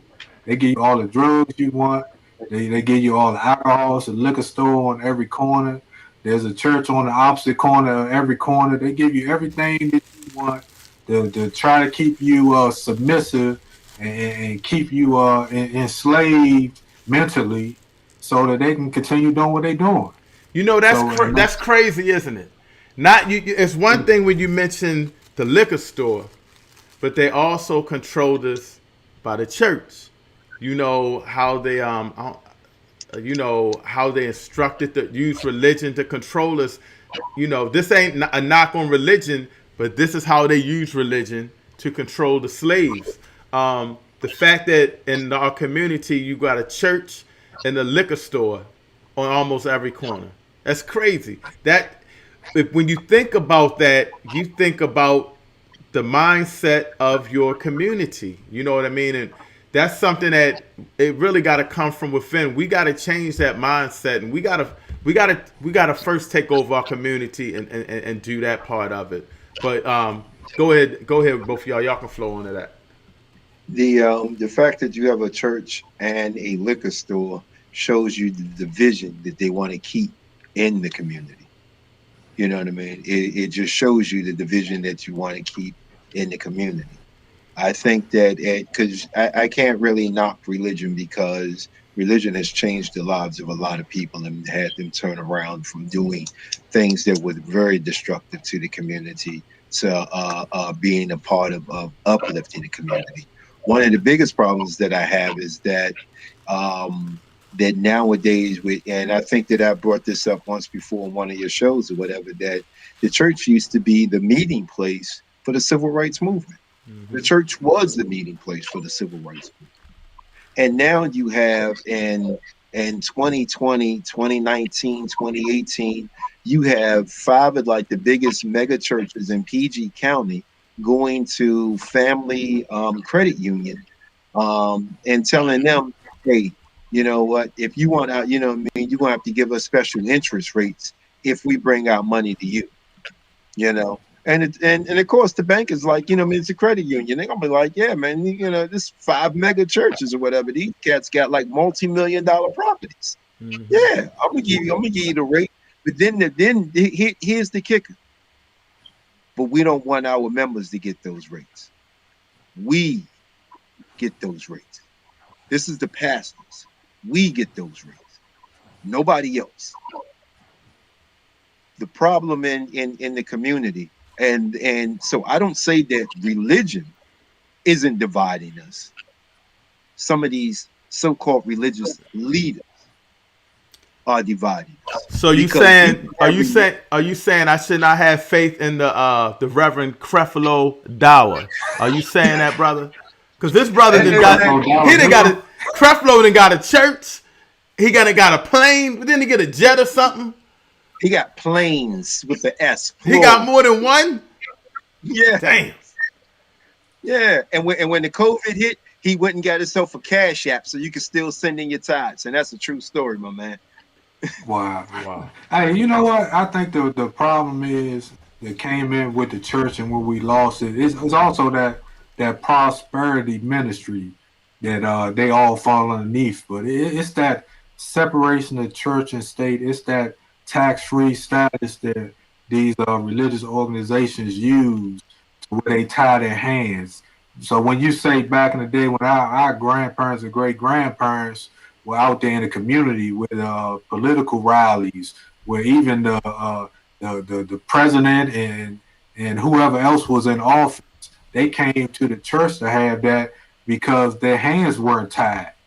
So they start taking that money, and that's the problem. When you deal with your open enemy, everything he does it for his benefit. So while he's telling you, yeah, take this tax-free status, the church don't have to pay no taxes. The pastor is good, but then you can't say nothing. You can't speak out against the government, or we gonna take that back.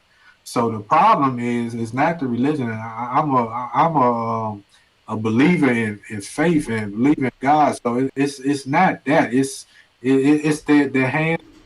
It's also this prosperity ministry that's going on that has nothing to do with God. It has to do with some greedy people that they might as well be rappers. They might as well be all these dark skinned white supremacists out here. They all the same people that use and abuse our community.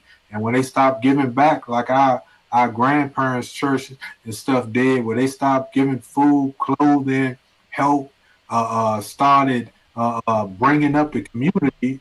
That's when they pretty much lost their purpose in our community, and it's time for it to go. And it's not all of them, but it's a majority of them, and those that are doing it are hurting us. So we need to come past that. So I don't want anybody to think it's about religion, because I heard somebody say this, and I thought about this, and I was like, wow. I mean, to recognize or reconcile your relationship with the Almighty, with Spirit, with truth, is on. It's between you and God. It don't have nothing to do with the other person, and we shouldn't be fighting about. Because it's like, does God really care? Like, I mean, does He not know somebody? I mean, does He not know who we are? Does He not know who we are talking to? What our intentions are? It's like, you don't hear. They liken it to mathematics, and I was like, wow. Does addition spend their time saying subtraction is wrong? Does multiplication spend their time saying division is wrong? They all are forms of mathematics. So that's it's really a relevant conversation, but it's something that they use to divide us, and that we as a people need to come past, realize that we black first, we African first, we race first, and everything else is secondary. Especially when we're in a war with a people that all they care about is race, and they are race first. Yes, yes, and you know what? It's nothing wrong with that. It's nothing wrong with that. I'm gonna go. I want you to respond to that comment, Jay Rich. But Donnie, you're right. It's nothing wrong with that. It's nothing wrong with taking care of your community. There's nothing wrong with taking care of your neighbor and making sure your community is in the best spot possible. That they're not doing anything wrong. They're on code. I mean, I think again, going to UNIA, what you said, Donnie, we letting religion come between us. One God, one aim, one destiny. And like the Honorable Michael Duncan said on the celebration of Marcus Garvey's son's passing, he said, "Yo, my family is my race, so I need to take care of them, and we need to just put ourselves in a different position and stop letting these things affect us." But Jay Rich, I wanted you to flow on this by Investment Addicts. He says, honestly, there are so many special interests in politics. It's really hard to differentiate who is on the right side and who is on the wrong side. I think the best policy is to create for yourself, the community, and charity and see where it goes. Did I hit the nail on the head? What's your I thoughts on don't that, think. Grace Rich? Um, I agree with like the last part of it. I don't think that there are a lot of special interests in politics. To be honest with you, I think politics is the same. Politics has always been about, you know what I mean, the rich staying rich. Politics has always been about this country was started by, you know what I mean, rich. Either you had to be rich or at the very least you had to be a land owner in order to participate in politics, in order to be able to vote, in order to have any say in the government, you either had to be a business owner or own property. That was the only way when this country started. And you can fast forward 300 and whatever, how many years it's been, and it's the exact same. So no, I don't believe that there are a lot of special interests because the interest is always the same. Stay in power, stay getting that money. That's their only interest. They may talk about this and that and the third or whatever, but they only have one interest: get the money and stay in power. That's it. That's it. When you look at every last, look at all of it. Look at this. Look at this spending bill that they just passed. It shows you that the interest is give me the money and I'm gonna stay in power. No matter what it is you do, I'm gonna say whatever it is. And me and an associate of mine were going back and forth, and he's like, "Oh, this politician is a conservative, and this person is a liberal, and this is that." I was like, "Man, your politician ain't no conservative. He ain't no liberal. He is whatever Google is paying him to be. That's what he is. He is whatever Coca-Cola is paying him to be. He is whatever McDonald's is paying him to be. That's what he is. If you want to call him a liberal and you think that, you know what I mean, that y'all see holds your interest, you know what I mean, at heart when he goes in, then you know, he is more than willing to let you believe that. More than willing to let you believe that. Because that money from Google is going to keep on pouring in because he's going to keep voting for laws, passing laws and policy that makes Google money. He's going to be passing laws and policy that's making Amazon money.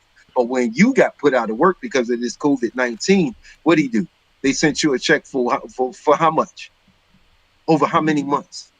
What money did he put in your pocket? When you start talking about special interests and you start talking about, you know what I mean, who is this and what they're fighting for?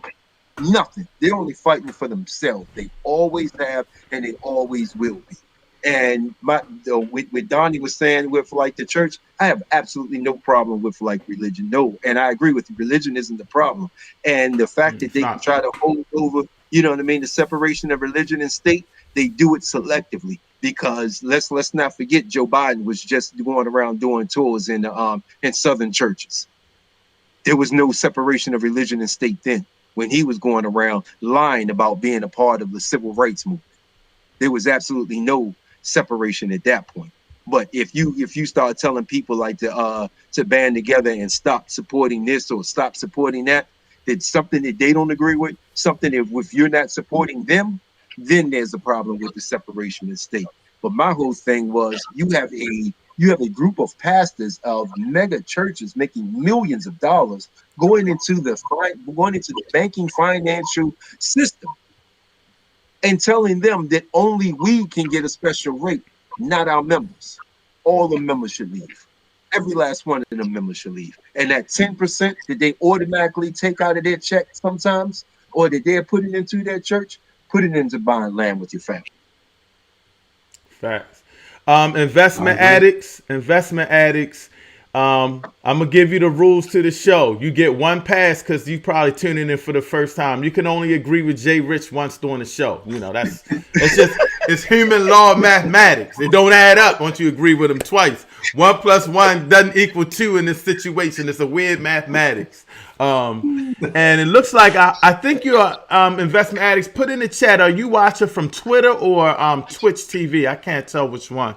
It looks like Twitter, but it might be Twitch. Just want to know. But yeah, man, you guys hit it on point on that. Before we roll out, I wanted to just ask you guys a couple more questions. And one is Donnie, Twitch. We live on Twitch. We are live on Periscope. We are live on Africa TV, ARF. We all over the place, y'all. Definitely tune in. But I need you to go to that YouTube and hit that subscribe button. Like you said, I need my watch time. I need my watch time. But before we close, I just wanted y'all to just go into a little bit about just where do you think we are at this state and time as a community. What is the one major thing you would like to see done right away that Biden needs to be pushing? What do you think that is? I'll go with you first, Donnie. Number one thing which he should have did day one that I haven't heard it done yet should be police reform. I don't know. Well, I know why, because he don't care. But day one should have been.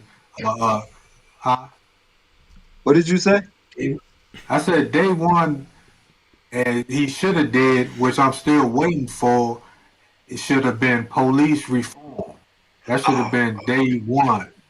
Day one should have been executive orders all day long, mandatory body cams.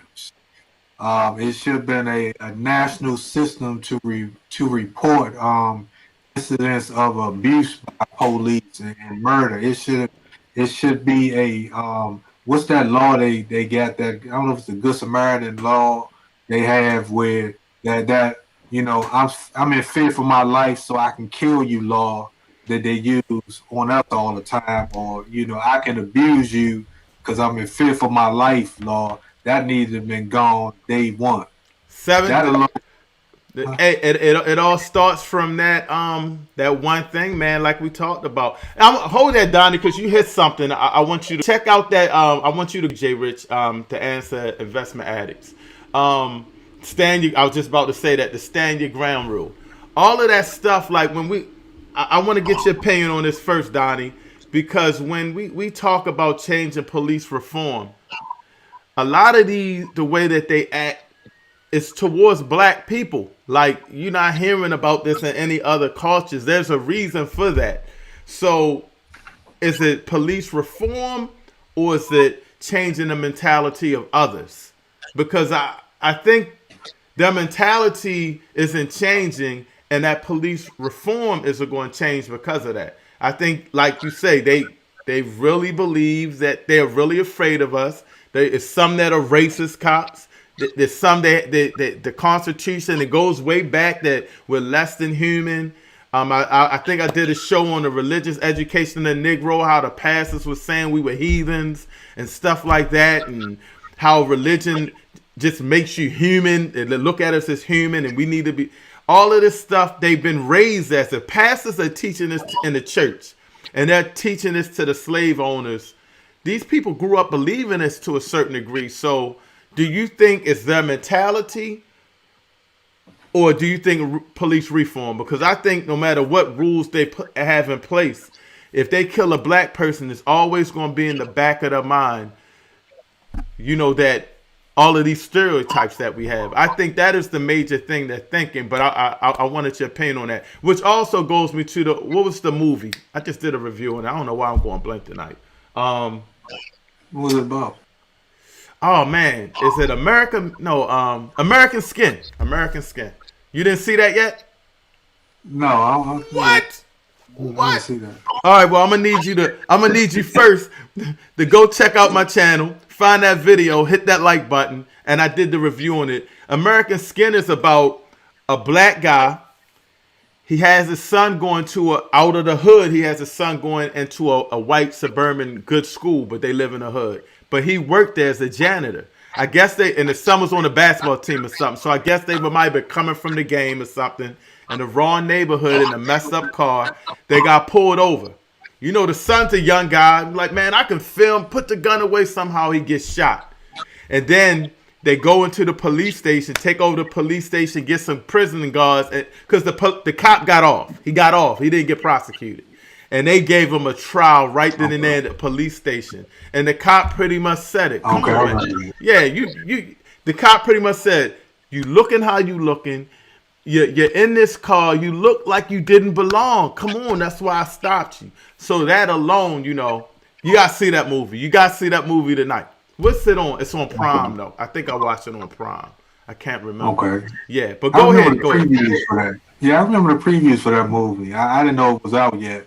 But I say police reform in all aspects because they don't have to like us. I don't care if you like me or not. I don't care if you're scared of me or not. I just need you to do your job.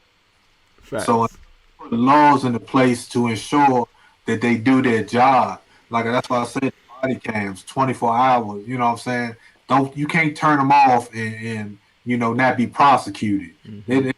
Laws in place to prosecute them for misconduct. It should be. That's why I say a national reporting system where you report them, a database. So when they do something to somebody and get in trouble and get fired, they can't go to the next county and get a job and be a police officer again. There's so many loopholes in the system where it come to them where they always got a way out to continue doing this. And I say this from a perspective of being a fireman. I know I work with a lot of jokers that are probably KKK members and everything else that work in the police department. You know, that fraternal organization, that union, they got a tendency to you know, go in there for generations. In the hood, it don't make a difference what hood you in. You go to the fire department, you're gonna see white firemen from West Virginia, wherever, work there for the benefits. They don't care about the community, but they there. And they don't have to like you, but we need laws in place to ensure that they do their job. They also they need to be personal liable. Now, if you take something and do something to harm me or kill me, somebody in my family, the police department pays the bill. That bill doesn't go to them permanently. So they got all these laws and loopholes in place that allows them to disrespect people, and they only do it to us. And like I say, it doesn't make a difference. Do your job, and the only way we can make them do their job is to have as many safeguards in place to make sure that their conduct is being regulated. It's the same way they do with what do they call that? Diversity training. I think I mentioned diversity training. Yep. It's the same thing with that. Every year, and I think this in DC, I believe it was Tyra Hunter act or something. They had a transvestite that had I don't know what happened to him, but it was a medical something emergency, and this back before they really we knew what this was. So you didn't see a lot of men that was dressed completely as women. So when they, I don't know if she got shot, stabbed, whatever, but when they went to pick her up and address her, to treat her, they're like, "Oh snap!" You know what I'm saying? This is a man. Mm-hmm. So they didn't get any type of lack of care. What they got was the guys. Somebody laughed to snigger about it because it's something they never seen before, but the family sued, and DC had to pay them a certain amount of $1 million because of what happened to them. So that's when the diversity training came in. But diversity training is not going to help this situation. I don't, you know what I'm saying? Because we don't need you to like me. You don't need to act them. You don't need to like anybody. But just be human. Be a human being. You ain't gotta be human. Just be a human and live righteously and go home at the end of the day, and we all good. Yeah, just do your job. because that's what they did with us. So I said that to say that after that they put in place, so you don't see this type of thing in the fire department that you see in the police department. Because when we go on the scene, and if you do anything out the way that make that person feel any type of way, it's on us.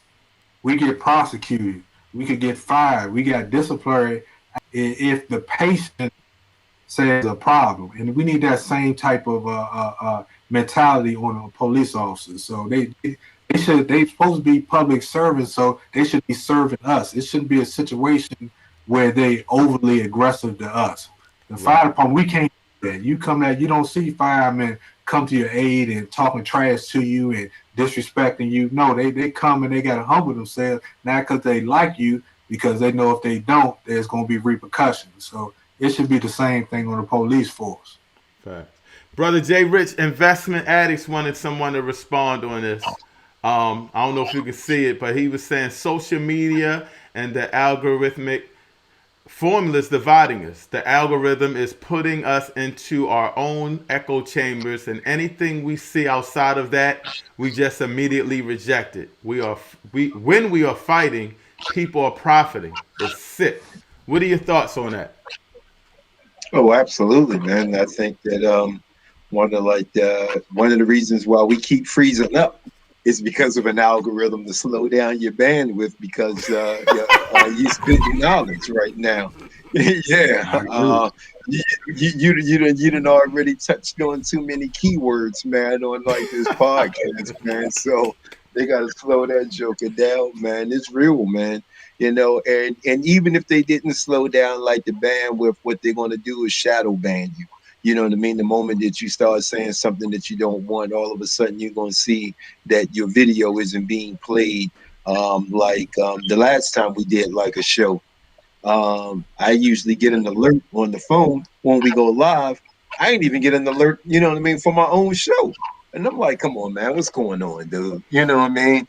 And it actually, even today, you know what I mean? I'm actually streaming this show on my show, you know what I mean? Doing a screen share. And we were like about an hour into this thing before I even got like an alert popping up on my phone saying that my show was live. So yeah, man, the algorithm thing, man, then they'll deny it all day. You know what I mean? Oh no, it's not this, it's not that. But if you start talking about something that they don't like, they're gonna definitely gonna find a way to ban you. And then you have Twitter now, that's you know what I mean.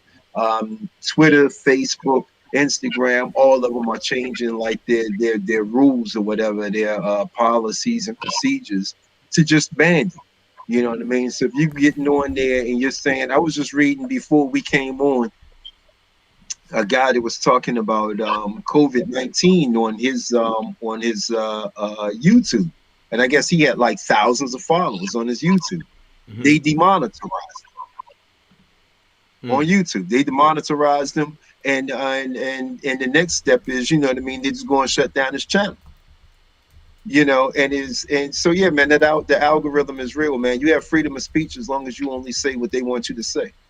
And yeah, and that's as far as it's going to go, man. You have freedom of speech. You can say whatever it is you want, as long as they agree with it. And it's been like that for like a minute. So if you're thinking that, you know what I mean, just that now, that Trump got banned, you know what I mean, on certain social media platforms. Nah, man, they've been doing this for a minute. They just slow down your likes, slow down how many people actually see your video. When they put you in like the search engine, people try to look you up. You on page 7 instead of page 1 because they know people only want to go like 1 or 2 pages. You know what I mean? Searching for certain things. When it comes down to like the police force, what Donnie was saying and everything, it comes down and you were asking, is it like do they need training or is it a mentality? It's Right. absolutely 100% a mentality, because all of these people take psychological tests. If you do not fit in if you do not score well or don't fall into a certain category in that psychological test, guess what? You don't get to become a police officer. So if you're not the type that can shoot somebody on command because they told you to do so, you're not going to become a police officer. Because in order to become that police officer, you have to be able to follow instructions without asking a whole lot of questions. If you're one of these people that's going to show compassion, that you're going to, start questioning authority. Why are we doing this? Why are we only over here in this neighborhood when we know, that the real crime is going on over here? They don't want to hear that. You know what I mean? Why are we going to go stuff like this Sweet 16 birthday party when we know they got coke on the other side of town? At another party that the neighbors keep complaining about, like the noise, about the noise and the partying going on. You're gonna go over to that part of town. You're gonna knock on the door nicely and be like, "Hey, your neighbors are such and such, this and that." You're gonna go over to like the hood and bang on the door and be like, "Yeah, man, we shutting this down. Do I smell? Do I smell weed up in here? Do I smell drugs in here?" Completely different mentality. Completely different mentality, and you're going to look for a reason to arrest somebody on one part of town, and you're going to look for an excuse to let somebody else off on the other side of the town because that's what you were told to do. So yes, it's policy and it's a mentality, because you have to have the type of mentality that they're looking for to carry out their policies. You understand? Because if you don't have that mentality, you don't get on the police force. Period. Wow. And like the brother was saying, you know what I mean? When you start talking about the unions, oh yeah, the union is strong, man. And you know what I mean, like a national database.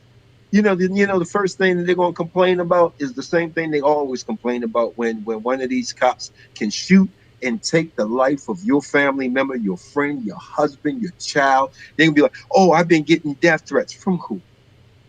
From who? How many people actually have your phone number? Then now all of a sudden you're getting death threats." It's crazy. It's absolutely crazy. It's to the point now where how we even started this whole conversation off. Are we in a worse position than ever? No, we just find ourselves in an old position. Anytime you can have a 15, 16-year old, you know what I mean, with a Armalite rifle that's able to shoot people and go home, and they just go and knock on the door and, you know what I mean, come and pick him up. This dude is wanted for, like, 2 counts of murder, and he goes home, he gets bail. Matter of fact, not only does he get bail, he gets celebrities to come, and they raise enough money for his bail. They raise money for his defense fund. They raise money for any and everything. He moved out of his house to a place that nobody knows where he is. And guess what? This dude doesn't have an ankle bracelet. Get caught with weed and see if they let you go home. See if they put an ankle bracelet on. Get caught driving drunk and see if they don't install, especially like in Montgomery County. See if you ain't got to install like that little breathalyzer in your car. This dude killed somebody and he went home, and they don't know where he is. The guy up in New York that ran over like the Black Lives Matter protest, and he was just like, I just got tired of them being in my neighborhood blocking traffic or whatever. Walked away. No charges. Walked away. People that went down into like the Congress, you know what I mean, down into like the Capitol, and they're pissing and they're taking dumps in the Congress people offices. They're stealing laptops. They're stealing podiums. They're stealing priceless art off the wall. They're all home. They are all home. There's not a problem with policing. There's not a problem with, you know what I mean, with the way, you know what I mean, with there's not a problem. I'm trying to get my words together, you know what I mean, because they police the way that they do on purpose. You think that it's a problem because you're feeling the brunt end of it. Right. Because and what will happen is, and I said this before, man, these people are masters of language. So when you go to court or you get in front of they'll stand in front of the media, they're not saying that your son or daughter didn't get beat. You know what I mean? They're not saying that they didn't get maced. What they're saying is they didn't find that the police violated policy. You see what I'm saying? There's a difference. They're not saying that none of this stuff happened, because all this stuff happened. They're just saying it wasn't against police policy. So when you got handcuffed, when your son got handcuffed and he got tased like 4 times and ended up having a heart attack and dying on the concrete, yeah, no, they're not denying that he got tased. They're just saying it wasn't against policy. So when a 9-year-old girl is in the backseat of a police car getting maced, nobody's getting arrested, nobody's losing their job because they're going to say they didn't violate policy. So Now, when we start talking about police reform, we need to start talking about changing police policy and changing who we allow to be police officers. We give these people guns. You want to talk about gun violence in America? Look at the police department. you know, you were so Because when we talk powerfully about gun flowing, violence, not to cut you off, but you were so powerfully flowing that you thought you was slick. And I gotta always come down and I gotta stay on you because when you was talking about the algorithms and everything, you thought you was slick. So you really gonna blame the white man on your cricket internet service, huh? You really gonna do that? Really? Because you got bad service. And you cutting on and off. actually, it's your service that's lagging. Everybody else freezing up.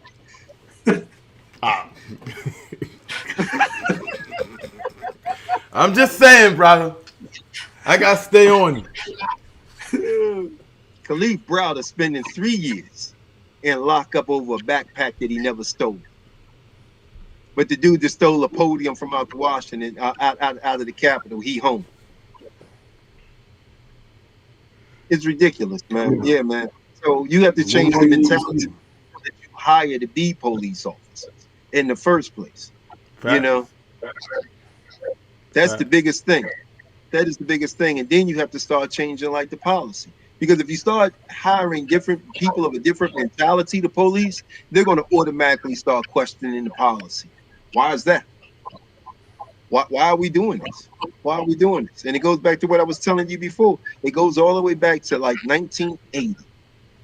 And you know what I mean? Into the 1980s when the federal government started telling these small towns like Ellicott City, Fairmont Heights, Seat Pleasant, Capitol Heights, you name it, all over like the map. Hey, if you get a drug arrest, we'll give you a certain amount of money for every person that you bust with drugs. It doesn't even make a difference how much drugs it is. When that started coming in, then they said, you know what? We will let you confiscate people's houses if they're doing drugs in their house. You can take their cars, you can take their houses, you can take any money that you find on them. You give us our cut and you take the rest. Then it got to the point where it said that they ain't even got to they don't even have to have drugs in the car. They don't have to have drugs in the house. They don't even have to be dealing in drugs. You don't have to find any of this or have a probable cause. All you have to do is just say you think that there were drugs in the car, and now you can take their car. You could just say that you thought that they were dealing drugs out of the house. No evidence is needed. And now you can take their house. So when you start looking at these type of policies, you see that the policing is no longer it's no longer policing. We can't even really call this a police force. It's a gang.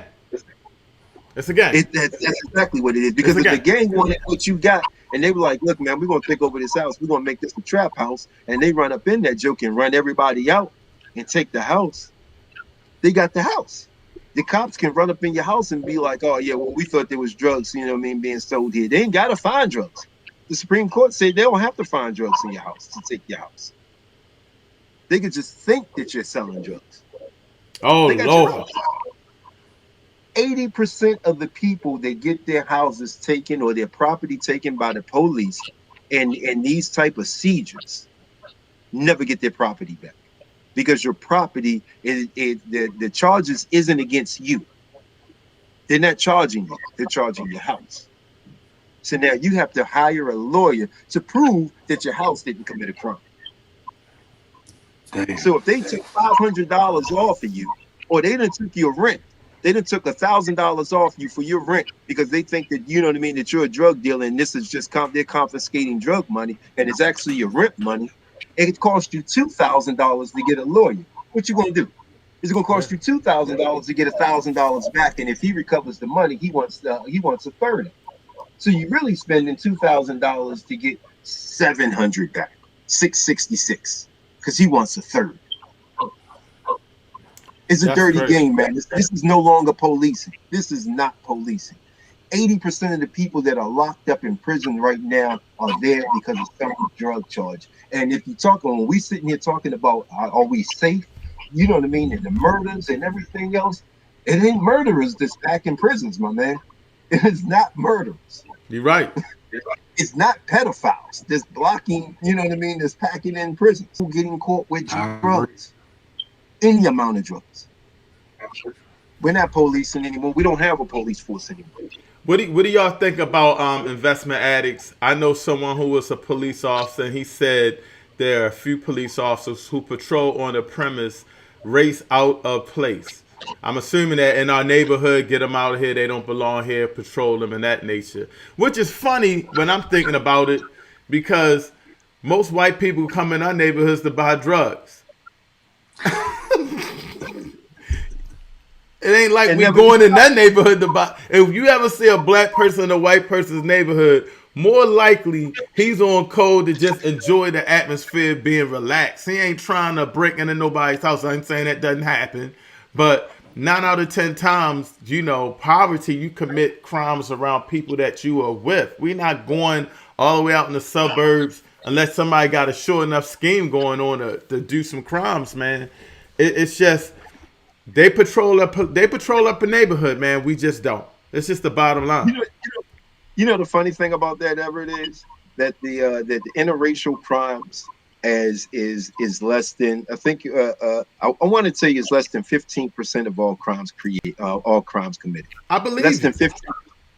Less than 15%. So when we start talking about and be like, oh yeah, what I mean, like blacks are in a white neighborhood, doesn't really mean anything, because there is an 85% chance that if a crime goes down in a white neighborhood, it was a white person that did it. God dang it! Now hold your thought, man. I was trying to get off of here. My ribs touching. I've been pushing a bunch of shows. I just did a brief show on the Atlanta. One of is doing very well in the and I'm gonna put the links all in the description for those that catch this later. It'll be in the description on the Georgia police chief. You saw that, Jay Rich? And he was saying, out of the blue, they was like, yeah, shoot him. You got to tase a nigga like 25, 40 times. Just put a cap in him, shoot him. He said that. But, I mean, to me, losing your job on that premises isn't enough. You should be locked up. If they didn't check his record to see has he locked up black people that didn't need to be locked. None of this. All of his cases should be under violation. His cases didn't violate policy, Everett. Come on, brother. Come on, brother. Come on, brother. Come on, brother. I mean, that hit me to the core. That was so disgusting when he said that. I mean, I was just straight up shocked when he said that. I was straight up shocked. You were shocked by that, but you weren't shocked by the part where he said that I can't believe that these people complain about slavery. Oh, that was worse. Oh, wow. Why would you say that? That is worse. He said, he said, we gave them jobs. They had everything when they was free slaves, free food, Now they free. They don't even want to work. I'm like, whoa. There's a big difference. I go to work, I get my check. If a brother refuses to go to work, that's on him. Slavery, I don't get no check. I get my ass beat. And I eat your leftovers if you allow me to eat. I mean, I can't roam free. I'm forced to work. I mean, yo, free house. Oh, this is why you do. Go stop it.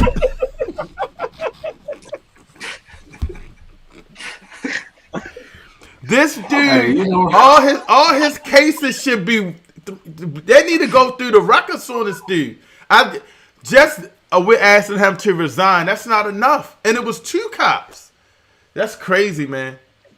The sheriff, it was a sheriff. Shows the mentality of them. Yeah, exactly. There was a sheriff in Florida. He had gotten fired from working in some other district as usual.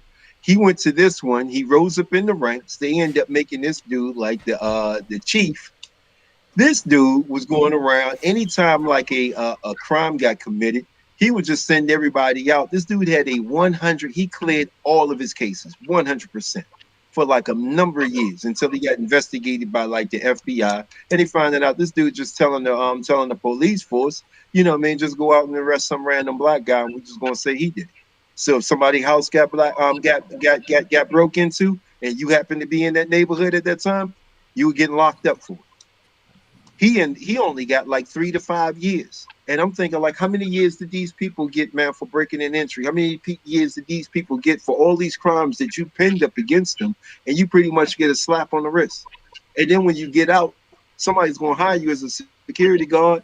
They're going to be like, oh, yeah, man, listen, man, I was the chief over in, Cocoa Bay. Oh, all right, yeah, my man. Make you a supervisor over here with Brinks. You're going to get a job. That reminds Go ahead, Donnie. That reminds me of two cases I just heard recently in California. Hold it. You said 2 cases? I don't know if they actually went to court, but no, but you said 2 cases, right? Yeah. All right. I thought you said something about 2 chains. I'm like, oh Lord, brother, don't. I can't handle a quote from 2 chains. Oh. No, pull up with my cylinder missing. Pull up with my cylinder missing. My fault, Donnie. I'm tripping. It's late.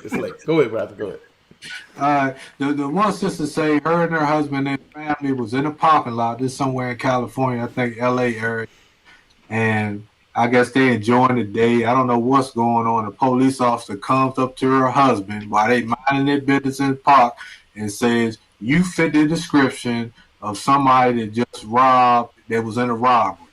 And minding their business, wife, kids, everybody in there. That was the first one. And that one reminded me of another brother in LA said he was driving. He was driving like I don't know what kind of car, like like a Trans Am Corvette or something, nice car.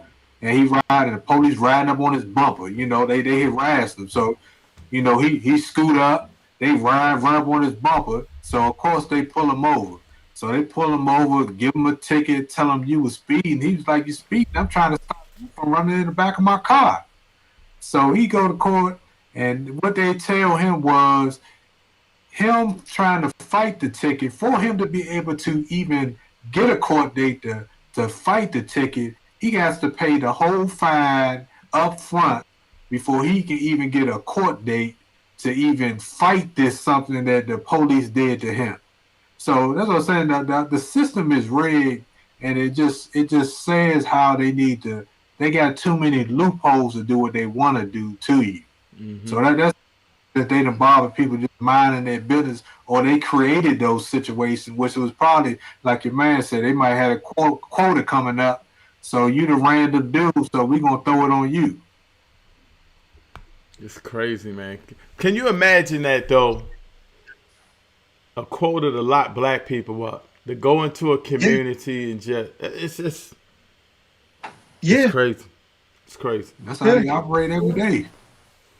And you never see them out there with the jokers speeding, going through traffic, through cars, acting a fool. I ain't seen the police yet chasing one of them, but you mind your business and you 5 miles over the speed limit and they pulling you over. They never there. When a crime that speaks on the whole problem that they're not there to protect you from crime. I've never seen a cop there protecting somebody from a crime. All they do is come after the crime has been committed, or they create the situation to try to clean it up or to file the paperwork. Police don't keep you safe. Right. My response to fixing that is give everybody a gun. I don't know. I told you my favorite Western. What's that? Oh God, damn, I forgot the name of the joint. Everybody got a gun. Let's go back to the Wild Wild West days. Every strap walking around, and I think that would make them slow down a little bit when they come approaching people, when they know that's right. That, right to defend yourself. I wanted to ask you this before we close out. Your thoughts on this. Deshaun Watson, we're going to do a little bit of sports. I'm not sure if you guys know. He just signed a major contract, but the organization is in disarray. They got rid of his best receiver for no reason. Then they fired the coach. He wanted they actually said that he could be involved in some of the decision making, or at least know what's going on, and they listen to his advice. So they got a committee of people, and they went out to look for the best candidate that the Houston Texans should hire. And I believe they all came back minorities. Louis Riddick is an ESPN analyst. He was one of them. They mentioned a couple more. Deshaun Watson knew about this, and they didn't hire those people. So he's already getting frustrated. One, they were the best people, so did you not hire them because they were black? Number two, I think he wanted them to at least look at a black coach, look at him, and he wanted it's the two best offensive coordinators right now in the league on the Super Bowl. That is, help me out here, the Kansas City Chiefs coordinator and Tampa Bay. They both black, and they didn't even look or want to interview him. Now, I'm a Raven fan. They hired a black brother, so shout out to him. I'm glad he has received the chance to do it, and I know he's probably going to do a good job because he's probably been fighting to show he can coach. But look at his resume. The Baltimore Ravens passing attack is one of the worst in the league. He's the wide receivers coach. He's 65. Like, how did he even get in the room with his resume? Now, he may be a great coach. I'm hoping he is, and I'm pretty sure he is. But there were other qualified candidates, and the brother's 65. Deshaun Watson's what, 25? That means he probably got 5 years with this head coach. It's not a longevity move.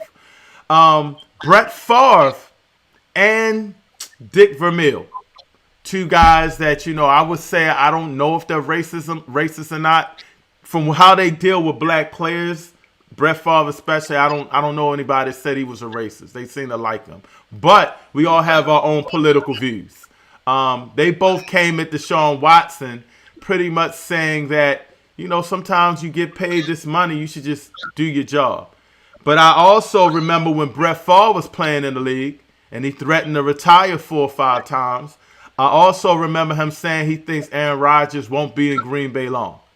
So I'm looking at Dick Vermeil, who's probably, 80 in the 80s. I can kind of think that he has a different outlook towards things. But in this day and time, for both of them to come out against Deshaun Watson, I think out of anybody in the league, Deshaun Watson should go up. Now, I'm a Lamar Jackson guy. I think Lamar's a great quarterback. I think Patrick Mahomes is a great quarterback. But you trying to tell me if Deshaun Watson wasn't on either one of them teams, they wouldn't be nice? I think Deshaun Watson was probably ranked higher than all of them coming out of college. He won a college championship. He was the truth. His college coach said he was the next Jordan.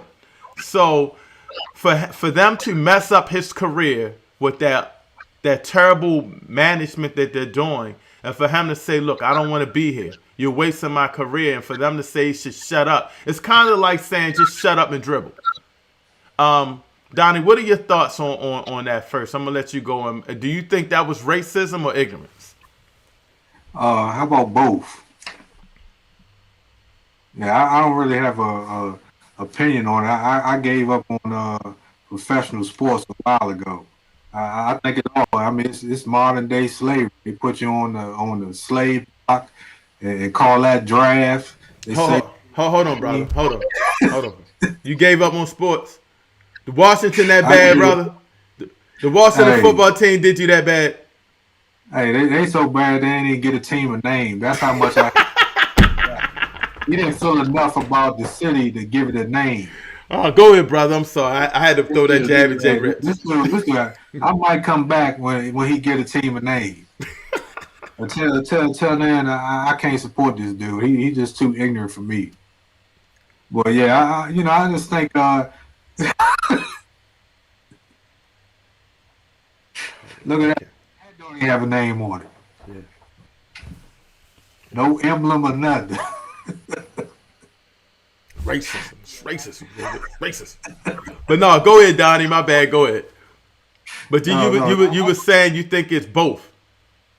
Yeah, I think it's both. I mean, we getting a little bit done now, and it's only because of this whole a fluid aftermath that we've been going through, this Black Lives Matter. So we only getting the foot in the door now because they feel a little guilty. So some of them feel a little guilty. So we making little headways and stuff, and they're gonna start giving us little trivial stuff like Harriet Tubman on the $20 bill. We're gonna get these little symbolism type of stuff, and yeah, every now and again one of us might make it into an executive position, but for overall they don't want us there, and every chance they not gonna fail to show us that, and I'll leave it at that.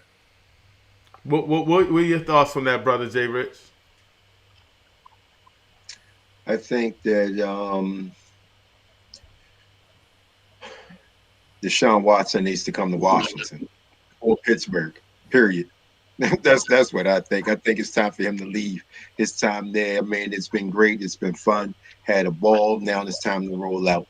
The NFL has like this fake Rooney Rule or ineffective Rooney Rule, and by all means, I will say that I think that it was geared under good intentions, but it's turned into like you know what I mean. You just got to bring in at least one black or Hispanic guy, you know what I mean, and interview him, you know what I mean, and pretty much waste his time before you go and hire another coach. You know, Hold your thought real quick, Jay Rich, because which is really bad. The NFL put in a policy that if you promote, if you have black coaches or you hire a black coach or one of your black coaches is promoted, you get special benefits. The Ravens got some picks for that black coach getting hired, but my thing is it that bad? Because they're still not hiring, that you don't want to better your team. Yes, and get some. That's crazy. But go ahead. You know why I say it's that bad? Because we're sitting here. We've been the top players, the top producers in the NFL. We've been the money makers of the NFL for how many years now? We're talking about 20, 30, 40 years now. You know what I mean? We've been the money makers of the NFL, but when we're just talking about them hiring coaches. We're not talking about ownership. So yeah, it is that bad. Because talking about ownership, you don't even get a seat at the table. You don't even get that opportunity to talk about buying into a team. You know what I mean? We're just sitting here talking about who's going to manage their team, who's going to coach their team. You know what I mean? And even when we were talking about coaching their team, you know what I mean? It's just like you have to put in rules in place, you know what I mean, that everybody gets an opportunity to at least get interviewed at running, you know what I mean, at coaching their team. What was the owner that said you can't let the prisoners run the asylum? I think that was Tennessee. And that was Tennessee. He was also the same. I think that's the mindset. I think that's the mindset of the owners. They don't think that a black man can control his own and be a manager or a business partner. I think they're so far out the loop of that, like you say, they respect you as a coach or whatever, but they don't have any I don't think that they respect you as a coach. I don't. These are the same people that in the 70s and 80s that said that black people were not smart enough, you know what I mean, to be a quarterback. So if it's not the same owner, you have to realize it's their son that is taking over. Hold your thought. Some of these things got sold, but for the most part, it went from the owner to the children.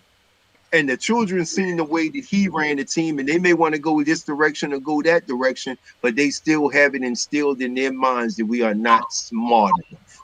So it doesn't make a difference how much money Bob Johnson or whoever, Jordan and Magic, can come up with. They're not letting you buy a football team.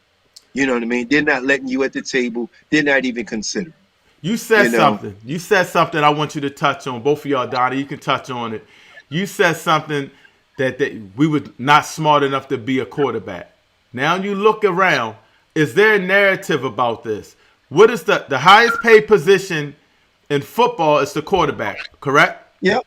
The Yeah. only position really that the black person doesn't dominate in football is probably lineman, maybe tight end or quarterback. The highest paid position. Lamar Jackson, I'm going to use him for example. When you growing up coaching, the best football teams had black quarterbacks more likely. You put your best athlete at quarterback, you teach him how to throw. The first thing they say is he can't throw, so he can't be a quarterback. I think Lamar Jackson can do both, but Deshaun Watson, Patrick Mahomes, they're both quarterbacks that are mobile. And I'm looking at Lamar Jackson, I see a Randall Cunningham. I look at Deshaun Watson, I see a Doug Williams, a Warren Moon. I see Patrick Mahomes as a brother that's on his own, but they're still creating that narrative whenever there's a black quarterback that is something wrong with them. Lamar Jackson, first they said he couldn't throw. Now they're saying something else, or he can't win a playoff game. Or Deshaun Watson, he's not this kind of guy, whatever the case may be. What's up with the narrative of the quarterback? Because if you really look at it, Lamar Jackson winning a lot of games. Deshaun Watson's on a bad team. They went. Mahomes could be considered the greatest. But look at all the other quarterbacks that aren't that good making the money. What's the quarterback that just got traded? Jared Goff? What's the other one? Jared Goff got traded for the quarterback in Detroit. For Matt Stafford. Both for Matt Stafford. Both making millions of dollars. Hold on. Let me hold on.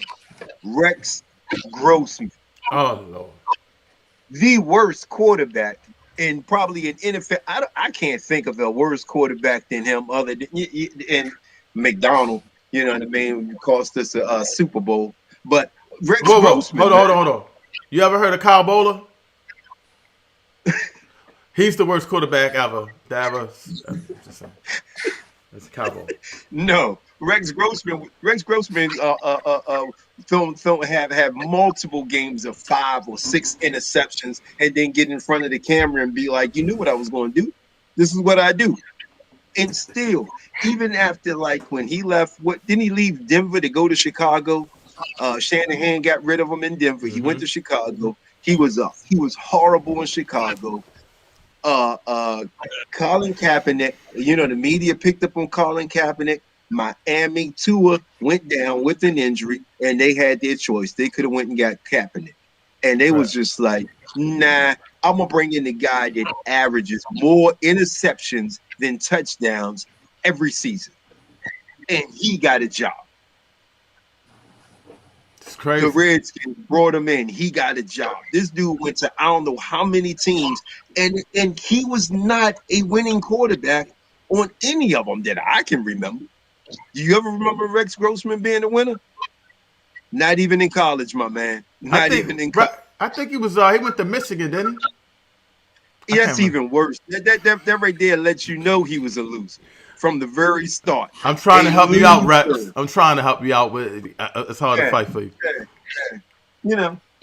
A Michigan quarterback. Oh, Lord. Well, you know what? It goes deeper. How many besides Ozzie Newsome, how many black GMs are in football right now? I can't think of any other ones. I know there's a few more, but I don't know who they are. That's what I mean. But again, we're still talking about managerial jobs, man. Right. We're not talking about an owner. Well, I want to go into that because that's the next phase. Because we went from quarterback, now we at GM, and why it's so important. For us to have people in those positions. Shannon Sharp was talking to Ozzie Newsome on his podcast, and he was like, how did I respect you, Ozzie, the players respect you, and Ozzie was like, this is what I tell him. Yo, you can still play, but this is all the money I can give you. I need you to go out there and make as much money as possible. And if it don't work out, then we can talk. But the goal of this game is to make your money. And if I feel like at this particular point, this is as much money and you can go somewhere else, Terrell Suggs, I'm not going to let you even look at this contract. You need to go and make that money. He's telling young brothers. He was talking about Jimmy Smith. And Jimmy Smith had personal problems. And he was saying, you need to get yourself together. I know you can do it. Or you ain't going to be here long. But when you have a young black player making money, they can look up to not only a GM, but somebody that was at least one of the greatest players ever to play the game, and respect that. We don't have that in, decision making or anybody to talk to us. So, like you say, and I guess you're right. It goes over that to ownership. We don't have any owners, so it's the time to start our own league. Yeah. Been time for that. It's Yeah. been time. That's the reason why Dr. time J had to get off the air. And that first NBA player strike, he said, I don't know why the players even striking. They got enough money to start their own league. Next thing you know, NBC dropped them. And didn't Dr. J get into something for saying that? That's what I'm saying. They dropped him. Yeah. Was it Dr. J? You ain't seen him commentate a game ever since he made that comment. Like, why they striking? Just go and start your own league. Dr. J was the one that said that? Yes. Dang, I knew it. That's crazy. But look, we've been on here for a while. I'm gonna let y'all close out. Donnie, I'm gonna go with you first, and I don't want you waiting on Jay Rich. You know how that brother is. Just give the people some words of wisdom, and you gotta plug in your YouTube channel, both of y'all. So you can go first. Okay, yeah. Thank you for having me on. My channel is Donnie Goes In on YouTube. Donnie Goes In on all social media. My channel is about uplifting black people, black talk, black relationships, black love, having fun, and uplifting our people. So come check me out. I would say our people, it's time for us to remember who we are. We are the creators. We are the first to inhabit this planet. Everywhere step our foot on is ours. And everything that has been created of substance that I know of was at the hands of one of our brothers or sisters. So we as a people just need to remember who we are. We the greatest that ever did it. Nobody's done it before us, and nobody's done it better than us. And I think when we start teaching our kids that it's nothing they can't do, we don't have any limitations. We are not the minorities. We're the majorities of people on this planet. So we need to start acting like it. We need to start, like we said earlier, we need to start protecting our women. They need to feel protected. They need to know that if anybody raise a hand to a black woman, that they're always going to be a black man there to come back to finish it. So once we come and to this place that belonging of our own as being the rulers of this world, being the originators of everything fly. Everybody wants to be like us. Everybody wants black culture. You'll find it around the world. Everybody wants to be us, wants our culture, but for some reason hate us because they ain't us. So it's time for us to be the best black people, be the best African first, be the best race first, be the best people that we can be, so we can raise our people and come out of this colonial system that has done nothing but oppress us as a people. So peace and love to the family. Thanks for having me on. Donnie Goes In on YouTube. Thank you. Oh, wow. Appreciate you as always, Donnie. I don't know if you saw one of my latest shows that you closed it out. You was flowing. Did you see that one? Which one was that about? I don't know. I'm doing so many. I don't even shoot. Hey, I can't keep up with you. You're doing like 4 shows a day. It was something, and you were. I'm gonna send it. I'm gonna send it to you. Go ahead, Jay Rich. Go ahead. And I think we just need to get back to bringing the black family together at all costs. Sometimes we have to make sacrifices for our children, so our children can know what a black family is, what a family home, functional family is. Show them what love is. Show them what it is to have both parents. Show them what it is to show your sons what it is like to love a mother. Show our daughters what a mother is like. Loving a father. Too many times we see our youth get in situations where they get pregnant, have a child, and they don't even know how to really deal with each other. So they don't know how to raise a child. We just keep, reproducing that same old generation of broken homes. Seriously joking on YouTube, on Facebook, give us a holler. You know what I mean? It's all about the upliftment of like the black community. I'm about to start up my own another channel called Blickety Black Black, where all we do is just, you know what I mean, do reviews of strip clubs. Yeah. No, I'm just joking with you. Yeah. No, man, we got to come together, man. We got to come together, and because if not, then we're just going to stay in this situation, and the situation is only getting worse. This situation is only getting worse through forced abortions, through sterilization of our women, through inoculation of drugs into our young men that are making them impotent and feel more feminine, producing female hormones, making them think that they're trapped in the wrong body. There are so many dangerous things that are going on in our community that are happening specifically to us for specific reasons, that if we do not come together and stop it, that it's only going to get worse. And the end goal is to stop our reproduction altogether, because they can't get rid of us unless, you know what I mean, they can stop our reproduction. And believe me, they're hitting you with everything that they possibly can, from vaccines to poisons in your water. But if you allow it to continue to happen, because you say that this person is a Christian, that person is a Muslim, this person is an atheist, so on and so forth, and you let your own personal beliefs get in the way of like the end goal is our own freedom. The end goal is us to have equality. The end goal is for us to have our own. And if you can't see that, then you're part of the problem. You know, if you're using anything other than, you know what I mean, us first to achieve what it is that we want, then you're a part of the problem. And you need to check yourself, and, you know what I mean, come on in, man. We got a lot of love for you, and we're gonna set you straight. That's it. I'm out. All right, man. I appreciate y'all as always. Let me close out by just saying this one thing, that, man, black people, we love you. Please hit that subscribe button, and you know, just show us some love, and just keep doing what you're doing. Love a black person. Stay strong. Crazy times, but just unite. We're gonna be okay. We just unite, and we are out of here, man. Peace and blessings. Y'all gotta get yourselves one of these.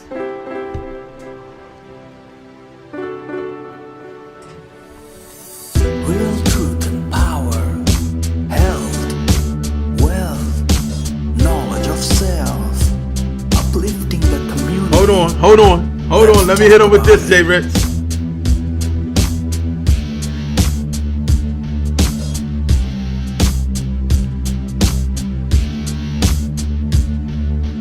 You know I got stunned on you before I end this show, J. Rich.